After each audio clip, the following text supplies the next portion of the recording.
ಎಲ್ಲೋ ಗೋವಾದಾಗ ಹೋದಾಗ ಒಂದೇ ಕ್ಯಾಸಿನೋ ಐತಿ, ಬಿಜಾಪುರ ಬಂದು ಒಂದು ಕ್ಯಾಸಿನೋ ಮಾಡಿದ್ರೆ ಆಯ್ತೇನು, ಬೆಂಗಳೂರಿನಾಗ ಹೋಗಿ ಪಬ್ಗೆ ಹೋಗಿ ಇಲ್ಲಿ ಬಂದು ಪಬ್ ಮಾಡಿದ್ರೆ ಆಯ್ತೇನು, ಅವೆಲ್ಲ ಆಗ್ಲಾರ್ದು. ಇಲ್ಲಿ ಏನಿರ್ತೈತಿ, ಇಲ್ಲೇನು ನಡಿಬಹುದು ಅದನ್ನು ನೀವು ಸ್ಟಡಿ ಮಾಡಿರಿ. ಒಬ್ಬ ಮಾಡ್ಯಾನಂದ್ರೆ ಅದನ್ನ ನೋಡಿ ಎಲ್ಲರೂ ಮಾಡಕ್ಕೆ ಸ್ಟಾರ್ಟ್ ಮಾಡಿಬಿಡ್ತಾರೆ. 6 ತಿಂಗಳು ಬಿಟ್ಟು ನೋಡ್ರಿ ನೀವು, ಅದ್ರಾಗ 10 ಅಂಗಡಿ ಒಳಗೆ 2 ಅಂಗಡಿ ಚಾಲು ಇರ್ತಾವೆ, 8 ಅಂಗಡಿ ಬಂದಾಗಿರ್ತಾವೆ. ಆ 8 ಬಂದ್ ಮಾಡಿದವ್ರು ಏನು ಹೇಳ್ತಾರೆ ಗೊತ್ತಾನ ಮಂದಿಗೆ ಹೋಗಿ, ಬಿಸ್ನೆಸ್ ಏನು ನಡೆಯಂಗಿಲ್ಲ ಅದು. ಆಲ್ಮೋಸ್ಟ್ 6 ಇಯರ್ಸ್ ನಾನು car accessories, car spare parts ಇದೇ ಬಿಸ್ನೆಸ್ ಮಾಡೀನಿ. ಅಂದರೆ ನನಗೊಂದು ಸ್ವಲ್ಪ ರಿಲೇಟೆಡ್ ನಾಲೆಜ್ ಇದ್ದಿದ್ದು ಬಿಸ್ನೆಸ್ಸೇ ಮಾಡೀನಿ ನಾನು ಹೈದರಾಬಾದಲ್ಲಿ ಒಂದು ಟ್ರೈನಿಂಗ್ ಮಾಡ್ಕೊಂಡೆ. ಅಂದರೆ ಫುಡ್ದೇ ನಾನು ಒಂದು ಕ್ರಿಮಿಕಾ ಅನ್ನೋ ಕಂಪ್ನಿ ಕಡೆಯಿಂದ ನಾನು ಒಂದು ಚೆಫ್ ಟ್ರೈನಿಂಗ್ ಮಾಡ್ಕೊಂಡೆ. ಕೆಫೆ ಐತಿ ಈಗ, ಕೆಫೆ ಐತಿ. ಮೊದಲು ನಾನು ಒಂದೇ ಕೆಫೆ ಸೋಲಾಪುರ ಒಳಗೆ, ಕೆಫೆ ಅಡ್ಡ ಅನ್ನೋದು ಬಿಟ್ಟರೆ ನನ್ನ ಕೆಫೆಟೇರಿಯಾ ಒಂದೇ ಕೆಫೆ. ಈಗ 7 ಕೆಫೆ ಆಗಿದೆ.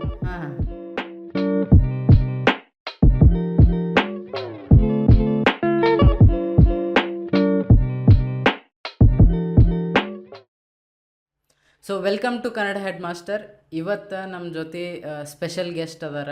ಬಿಜಾಪುರ ಒಳಗೆ ಯಂಗ್ ಆ್ಯಂಡ್ ಎನರ್ಜೆಟಿಕ್ ಆಂಟ್ರಪ್ರೆನರ್ ಅದಾರ. ಇವ್ರು ಫಸ್ಟ್ ಮೀಟ್ ಆಗಿದ್ದು ಒಬ್ಬರು ಮ್ಯೂಚುವಲ್ ಫ್ರೆಂಡಿಂದ. ಅವ್ರು ಇವ್ರ ಬಗ್ಗೆ ಹೇಳಿದರು.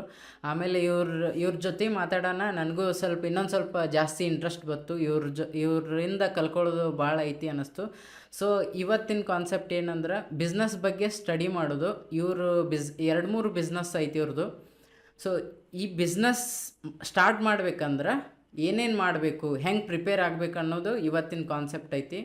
ಸೊ ಸರ್ ಹೇಳಿ ಸರ್, ನಿಮ್ಮ ಇಂಟ್ರೊಡಕ್ಷನ್ ಕೊಡ್ರಿ. ಹೆಂಗೆ? ನಮಸ್ತೆ, ನನ್ನ ಹೆಸರು ಪ್ರವೀಣ್ ಕೂಡ್ಗಿ ಅಂತ. ನಾನು ಬಿಜಾಪುರ ನಗರದ, ಅಂದರೆ ನಾನು ಬೈ ಬರ್ತ್ ಇಲ್ಲಿವರೆಗೂ ನಾನು ಬಿಜಾಪುರನಾಗೆ ನಾನು ಇದ್ದು ಬೆಳೆದಂಥ ಹುಡುಗ. ಹಂಗಾಗಿ ನನ್ನ ಎಜುಕೇಷನ್ ಬಂದುಬಿಟ್ಟು BE ಮೆಕ್ಯಾನಿಕಲ್ ಕಂಪ್ಲೀಟ್ ಆಗೈತಿ. BE ಮೆಕ್ಯಾನಿಕಲ್ ಕಂಪ್ಲೀಟ್ ಆದ ತಕ್ಷಣ ನಾನು ಎಲ್ಲೂ ಬೇರೆ ಕಡೆ ಜಾಬ್ ಸರ್ಚ್ ಮಾಡೋಕ್ಕೆ ಹೋಗಲಿಲ್ಲ. ಸ್ವಂತ ನಾನು ಇದ್ದೂರಾಗೆ ಏನಾರ ಒಂದು ಮಾಡ್ಬೇಕಂತೇಳಿ ಮುಂಚೆಯಿಂದ ನಾನು ಹಂಗೆ ಬಿಸ್ನೆಸ್ ಮಾಡ್ಕೊತ ಇಲ್ಲೇ ಇದ್ದೀನಿ. ಇಲ್ಲೇ ಬಿಸ್ನೆಸ್ ಮಾಡ್ಕೊತ ನಾನು ಸಕ್ಸಸ್ಫುಲ್ಲಾಗಿ ನಾನು ಬಿಸ್ನೆಸ್ ರನ್ ಮಾಡ್ತಾಯಿದ್ದೀನಿ. ಓಕೆ. ಈಗ ಬಿಸ್ನೆಸ್ ಅಂದ್ರೆ ನಾವು ಭಾಳ ಯೋಚನೆ ಮಾಡ್ತೇವೆ ರೀ. ನಾವು ಇಂಜಿನಿಯರಿಂಗ್ ಯಾವಾಗ ಸ್ಟಾರ್ಟ್ ಮಾಡ್ತೀವಲ್ಲ, 1-4 ಮಂದಿ ಬರ್ತಾರೆ, ಏನು ಓದ್ತಿಲ್ಲ, ಬರಲಿ ಒಂದು ಬಿಸ್ನೆಸ್ ಮಾಡೋನು ಅಂಥೇಳಿ. ಹೆಂಗೆ ಚಾಲು ಆಗ್ತದಂದ್ರೆ ಈಗ ಯೂಟ್ಯೂಬ್ ಆನ್ ಮಾಡಿದ್ರೆ ಬಿಸ್ನೆಸ್ ಅಂತ ಹೊಡೆದ್ರೆ ಫಸ್ಟಿಗೆ ಚಾಯ್ ಬರ್ತದೆ. ಈಗ MBA ಚಾಯ್ ವಾಲ ಆಯಿತು, ಬೇರೆ ಬೇರೆ ಚಾಯ್ ಬಿಸ್ನೆಸ್ ಭಾಳಷ್ಟು ಬಂದವು ಅಲ್ಲಿಂದ ಹಿಡ್ದು. ಸೊ ಅವ ಯಾವಾಗ ಕ್ಲಿಕ್ ಆದ ಅಲ್ಲಿಂದ ಚಾಯ್ ಬಿಸ್ನೆಸ್ ಬಗ್ಗೆ ಎಲ್ಲರೂ ಏನು ಇಂಜಿನಿಯರಿಂಗ್ ಮುಗಿತಾ ಏನು ಮಾಡ್ತೀವಿ, ಚಾಯ್ ಬಿಸ್ನೆಸ್ ಮಾಡ್ತೀನಿ ಅನ್ನೋದು ಇದು ತಲೆಯಾಗ ಬಂದುಬಿಡ್ತದೆ. ಎಲ್ಲರೂ ಚಾಯ್ ಬಿಸ್ನೆಸ್ ಮಾಡಿದ್ರೆ ಅದು ಹೆಂಗೆ ಪ್ರಾಫಿಟೇಬಲ್ ಆಗ್ತದೆ? ಈಗಿನ ಪ್ರಾಬ್ಲಮ್ ಏನದ ವಿತ್ ಚಾಯ್ ಬಿಸ್ನೆಸ್? ನಾ ಈಗ ಬಿಸ್ನೆಸ್ ಮಾಡೋಕ್ಕಂತೂ 10 ಇಯರ್ಸ್ 10 ವರ್ಷ ಆಯ್ತು ಕಂಪ್ಲೀಟಾಗಿ. ನಮ್ಮ ಬಿಸ್ನೆಸ್ ಸ್ಟಾರ್ಟ್ ಅಂದರೆ ಹೊಸದಾಗಿ ಯಾರು ಸ್ಟಾರ್ಟ್ ಮಾಡ್ತಾರಲ್ಲ, ನಾವು ಅವ್ರಿಗೆ ಒಂದು ಸಜೆಷನ್ ಕೊಡೋಕೆ ಅಂದರೆ ಒಂದು ಸಜೆಷನ್ ಕೊಡೋಕೆ ನಾನು ಇಷ್ಟಪಡ್ತೀನಿ. ಯಾಕಂದ್ರೆ ಎಲ್ಲರೂ ಬಿಸ್ನೆಸ್ ಮಾಡೋಕ್ಕಾಗಲ್ಲ, ಎಲ್ಲರೂ ಬಿಸ್ನೆಸ್ ಮಾಡಬಹುದು, ಮಾಡೋಕ್ಕೂ ಆಗಂಗಿಲ್ಲ. ಯಾಕಂದರೆ ಫಸ್ಟ್ ಆಫ್ ಆಲ್ ಬಿಸ್ನೆಸ್ ಮಾಡ್ಬೇಕಂದ್ರೆ ನೀವು ಒಂದು ಎಕ್ಸಾಂಪಲ್ ಚಾಯ್ ಕಾನ್ಸೆಪ್ಟ್ ಕೇಳಿದ್ರಿ, ನಾನು ಅಲ್ಲಿಗೆ ಬರ್ತೀನಿ. ನೀವು ಯಾವುದೇ ಒಂದು ಬಿಸ್ನೆಸ್ ಮಾಡಬೇಕಾದ್ರೆ ಮೊದಲು ಅದ್ರ ಬಗ್ಗೆ ನಿಮಗೊಂದು ಅನಲೈಸೇಷನ್ ಬೇಕು, ಒಂದು ಬ್ಯಾಕ್ಗ್ರೌಂಡ್ ಸ್ಟಡಿ ಬೇಕು. ಅದು ಒಂದು ಚಾಯ್ ಅಂಗಡಿನೇ ಇರಲಿ, ಅಥವಾ ಒಂದು ನಿಮ್ಮದು ಟೀ ಪಾಯಿಂಟೇ ಇರಲಿ, ಅಥವಾ ಒಂದು ಯಾವುದೋ ಟಿಫನ್ ಸೆಂಟರ್ ಇರಲಿ, ಯಾವುದೇ ಇರಲಿ, ಫಸ್ಟ್ ಅದ್ರ ಬಗ್ಗೆ ನೀವು ತಿಳ್ಕೊಬೇಕು ಫಸ್ಟ್. ಎರಡನೇದು ನಿಮ್ಮ ಇನ್ವಾಲ್ವ್ಮೆಂಟ್ ಇರ್ಬೇಕು ಅದ್ರಾಗ. ಅದು ಏನೈತಿ, ಬ್ಯಾಕ್ಗ್ರೌಂಡ್ ಏನು, ಎಷ್ಟು ವರ್ಷ ಸಸ್ಟೈನ್ ಆಕೈತಿ, ಕಾಂಪಿಟೇಟಿವ್ ಹೆಂಗೆ ನಡೀತೈತಿ, ಮಾರ್ಕೆಟ್ ವರ್ಸಟ್ಯಾಲಿಟಿ ಹೆಂಗೈತಿ, ಅದು ಭಾಳ ಇಂಪಾರ್ಟೆಂಟ್ ಇರುತ್ತೆ. ಇದು ಆಯ್ತು. ಈಗ ನಾವು ಫ್ರ್ಯಾಂಚೈಸಿ ಹೋದ್ರೆ ಹೆಂಗೆ, ಅಥವಾ ಸ್ವಂತ ಮಾಡಿದ್ರೆ ಹೆಂಗೆ ಅನ್ನೋದು ನೀವು ಕೇಳಿದ್ರಿ. ಈಗ ಫ್ರ್ಯಾಂಚೈಸಿ ಹೇಳ್ತೀರಿ, ಫಾರ್ ಎಕ್ಸಾಂಪಲ್ ಯಾವುದೋ ಒಂದು ಟೀ ಪಾಯಿಂಟ್, ಯಾವುದೋ ಒಂದು ಎಕ್ಸ್ ಟೀ ಪಾಯಿಂಟ್ ಕಂಪ್ನಿ ಐತಿ. ಅವ್ರು ನಿಮ್ಗೆ ಹೇಳ್ತಾರೆ, ನಾವು ಡೈಲಿ 1000 ಕಪ್ ಮಾರಿದರೆ ನಿಮ್ಗೆ 10,000 ಬಿಸ್ನೆಸ್ ಆಗ್ತೈತಿ ಅಂತ ಹೇಳ್ತಾರೆ. ಯಾವುದೋ ಒಂದು ಎಕ್ಸ್ ಕಂಪ್ನಿ, ಯಾವುದೋ ಕಂಪ್ನಿ ತೊಗೊಳೋದು ಬೇಡ. ಈಗ 1000 ಕಪ್ಸ್ ಅಂದರೆ ನಿಮ್ಮ ಹತ್ರ ವಿಸಿಟರ್ಸ್ ಎಷ್ಟು ಆಗಬೇಕು, 1000 ಮೆಂಬರ್ಸ್ ಆಗಬೇಕು. 1000 ಮೆಂಬರ್ಸ್ ವಿಸಿಟ್ ಆಗಬೇಕಂದ್ರೆ it's not a small thing. ಯಾಕಂದರೆ ನೀವು ಸೆಲೆಕ್ಟ್ ಮಾಡುವಂಥ ಏರಿಯಾ, ಏನು ಬಿಸ್ನೆಸ್ ಮಾಡುವಂಥ ನೀವು ಸೆಲೆಕ್ಟ್ ಮಾಡುವಂಥ ಏರಿಯಾ ಇರುತ್ತಲ್ಲ, ಅಷ್ಟು ಅಲ್ಲಿ ಮೂಮೆಂಟ್, ಪಬ್ಲಿಕ್ ಫ್ಲೋ ಐತಿಲ್ಲೋ, ಮೂಮೆಂಟ್ ಐತಿಲ್ಲೋ, ಮತ್ತು ಆ ಏರಿಯಾದಾಗ ನಿಮ್ಮದು ಟೀ ಅಷ್ಟು ಹೋಗುತ್ತಿಲ್ಲೋ, ಮೂಮೆಂಟ್ ಆಗುತ್ತಿಲ್ಲ, ಅದು ಭಾಳ ಇಂಪಾರ್ಟೆಂಟ್. ಅದಕ್ಕೆ ಮೊದಲು ನೀವು ಬಿಸ್ನೆಸ್ ಯಾವುದೇ ಇರಲಿ ಮಾಡಬೇಕಾದ್ರೆ ಫಸ್ಟ್ ನಿಮ್ಮದು ಮೇನ್ ಲೊಕೇಶನ್, ಆ ಲೊಕೇಶನ್ದಾಗ ಯಾವ ಬಿಸ್ನೆಸ್ ನಡೀತೈತಿ ಅದು ಭಾಳ ಇಂಪಾರ್ಟೆಂಟ್. ಈಗ ಫಾರ್ ಎಕ್ಸಾಂಪಲ್ ಕಾಲೇಜ್ ಮುಂದೆ ಹೋಗಿ ನೀವು ಜೆರಾಕ್ಸ್ ಅಂಗಡಿ ನಡೀತೈತಿ, ಒಂದು ಟಿಫನ್ ಸೆಂಟರ್ ನಡೀತೈತಿ. ಅದು ಬಿಟ್ಟು ನೀವು ಕಾಲೇಜ್ ಮುಂದೆ ಹೋಗಿ ಒಂದು ಸಾಡಿ ಅಂಗಡಿ ಹಾಕಿದ್ರೆ ನಡೀತೈತಿ ಅಂದರೆ ನಡೆಯಂಗಿಲ್ಲ. ಅದೇ ಅಂದ್ರೆ ಬೇಸಿಕ್ ಒಂದು ಬಿಸ್ನೆಸ್ ಮಾಡೋಕ್ಕೆ ಒಂದು ಬೇಸಿಕ್ ಥಿಂಗ್ಸ್ ಅಂದರೆ ಎಲ್ಲಿ ಮಾಡಿದರೆ ಏನು ನಡೀತೈತೆ ಅನ್ನೋದು ಭಾಳ ಇಂಪಾರ್ಟೆಂಟ್ ಇರ್ತೈತಿ. ಈಗ ನಾನೇ ಒಂದು ಎಕ್ಸಾಂಪಲ್, ಈಗ after completion of my graduation engineering first business ನಾನೇನು ಒಮ್ಮೆ ಸ್ಟಾರ್ಟ್ ಬಿಸ್ನೆಸ್ ಮಾಡಿಲ್ಲ. ಒಂದು ವರ್ಷ ನಾನು ತಿರುಗಾಡಿದೆ, ಏನು ಮಾಡಬೇಕು ಅಂತೇಳಿ. ನಾನು ಇನಿಷಿಯಲಿ ಬಿಸ್ನೆಸ್ ಏನು ಮಾಡಿದೆ ಅಂದರೆ ಕಾರ್ ಸ್ಪೇರ್ ಪಾರ್ಟ್ಸ್ದು ಮತ್ತು ಕಾರ್ ಎಕ್ಸೆಸರೀಸ್ದೇ ಬಿಸ್ನೆಸ್ ಸ್ಟಾರ್ಟ್ ಇತ್ತು. ಸಿನ್ಸ್ ಆಲ್ಮೋಸ್ಟ್ 6 years ನಾನು ಕಾರ್ ಎಕ್ಸೆಸರೀಸ್, ಕಾರ್ ಸ್ಪೇರ್ ಪಾರ್ಟ್ಸ್ದೇ ಬಿಸ್ನೆಸ್ ಮಾಡೀನಿ. ಅಂದರೆ ನನಗೊಂದು ಸ್ವಲ್ಪ ರಿಲೇಟೆಡ್ ನಾಲೆಜ್ ಇದ್ದಿದ್ದು ಬಿಸ್ನೆಸ್ಸೇ ಮಾಡೀನಿ ನಾನು. ಕಾರ್ ಎಕ್ಸೆಸರೀಸು, ಕಾರ್ ಸ್ಪೇರ್ ಪಾರ್ಟ್ಸ್ದು ಬಿಸ್ನೆಸ್ ಸ್ಟಾರ್ಟ್ ಮಾಡಿ 2014 ಸ್ಟಾರ್ಟ್ ಮಾಡಿದೆ. 19th ನಾನು ಅದರಿಂದ ಕ್ವಿಟ್ ಆದೆ. ಯಾಕಂದರೆ ನಾ ಕ್ವಿಟ್ ಆಗೋ ಟೈಮಿಗೆ ಏನಾಯಿತು, ಎಲ್ಲ ಕಂಪ್ನಿಯಿಂದ ಕಾರ್ಸ್ಗಳು ಎಲ್ಲ ಕಂಪ್ನಿಯಿಂದನೇ ನಾ ಏನು ಮಾಡಕತ್ತಿದ್ದೆ ಅದೆಲ್ಲ ಶೋರೂಮಿಂದನೇ ಇನ್ಬಿಲ್ಟ್ ಆಗಿ ಬರೋಕ್ಕೆ ಸ್ಟಾರ್ಟ್ ಆಯಿತು. ಓಕೆ. ಹಾಂ. ಸೊ ನನಗೇನು ಅನ್ನಿಸ್ತು, ಈಗ ನಾ ಕ್ವಿಟ್ ಆಗೋದು ಒಂದು ರೈಟ್ ಟೈಮ್ ಅನ್ನಿಸ್ತು ನನಗೆ ಪರ್ಸ್ನಲಿ. ಯಾಕಂದ್ರೆ ನಾ ಮಾಡುವಂಥ ವರ್ಕ್ ಕಂಪ್ನಿಯಿಂದ ಇನ್ಬಿಲ್ಟಾಗಿ ಶೋರೂಮ್ ಒಳಗೆ ಫಿಟ್ಟಾಗಿ ಬರೋಕತ್ತವಲ್ಲ, ಮತ್ತು ಈಗ ನಾ ಇದರಂದು ಸಸ್ಟೈನ್ ಆಗೋದು ಕಂಪೀಟ್ ಮಾಡೋದು ಭಾಳ ಕಷ್ಟ ಆಗುತ್ತೆ ಅಂತೇಳಿ ನಾ ಅದನ್ನು ಬಿಸ್ನೆಸ್ ಕ್ವಿಟ್ ಮಾಡಿದೆ. ಸೊ ನಾವು ಈಗ ಬಿಸ್ನೆಸ್ ಚಲೋ ನಡ್ಯಾಕತ್ತದ, ಫ್ಯೂಚರ್ ಬಗ್ಗೆನೂ ಯೋಚನೆ ಮಾಡಬೇಕು. ಇವತ್ತು ಚಲೋ ನಡ್ಯಾಕತ್ತದ ಅಂದ್ರೆ ನಾಳೆ ನಡೀತದಿಲ್ಲೋ ಅಂಥೇಳಿ ಇವತ್ತು ಅನಲೈಸ್ ಮಾಡ್ಕೊಂಡೇ ಇರಬೇಕು. ಎನಿ ಟೈಮ್ ನಾವು ಕ್ವಿಟ್ ಮಾಡೋದು ಭಾಳ ಇಂಪಾರ್ಟೆಂಟ್. ಇದು ಪಾಯಿಂಟ್ ಚಲೋ ಹೇಳಿದ್ರಿ ನೀವು. ಚಲೋ ನಡ್ಯಾಕತ್ತದಪ್ಪ, ಆಯ್ತಪ್ಪ ಇವತ್ತಿಂದ ಊಟ ಖರ್ಚು ಎಲ್ಲ ಬಂತು ಅಂಥೇಳಿ ಇಟ್ಕೊಂಡು ಕೂತ್ರೆ ನಡೀದಿಲ್ಲ. ಅದು ಮುಂದೆ ಫ್ಯೂಚರ್ ಹೆಂಗೈತೆ ಅನ್ನೋದು ಅನಲೈಸ್ ಮಾಡ್ಕೋಬೇಕು. ಓಕೆ. ಆಮೇಲೆ ಈಗ ಅದೇ ಚಾಯ್ ಬಿಸ್ನೆಸ್ ಬಗ್ಗೆ ಮಾತಾಡುವ. ಈಗ ಚಾಯ್ ಬಿಸ್ನೆಸ್ದೇ ಒಂದು ಹೇಳ್ತೀನಿ, ಒಂದು ಎಕ್ಸಾಂಪಲ್. ನಮ್ಮ ಸೋಲಾಪುರ ರೋಡ್, ಬಿಜಾಪುರ್ನಾಗ ಅದು ಒಂದು ಕಮರ್ಷಿಯಲ್ ರೋಡ್ ಐತಿ. ಓಕೆ.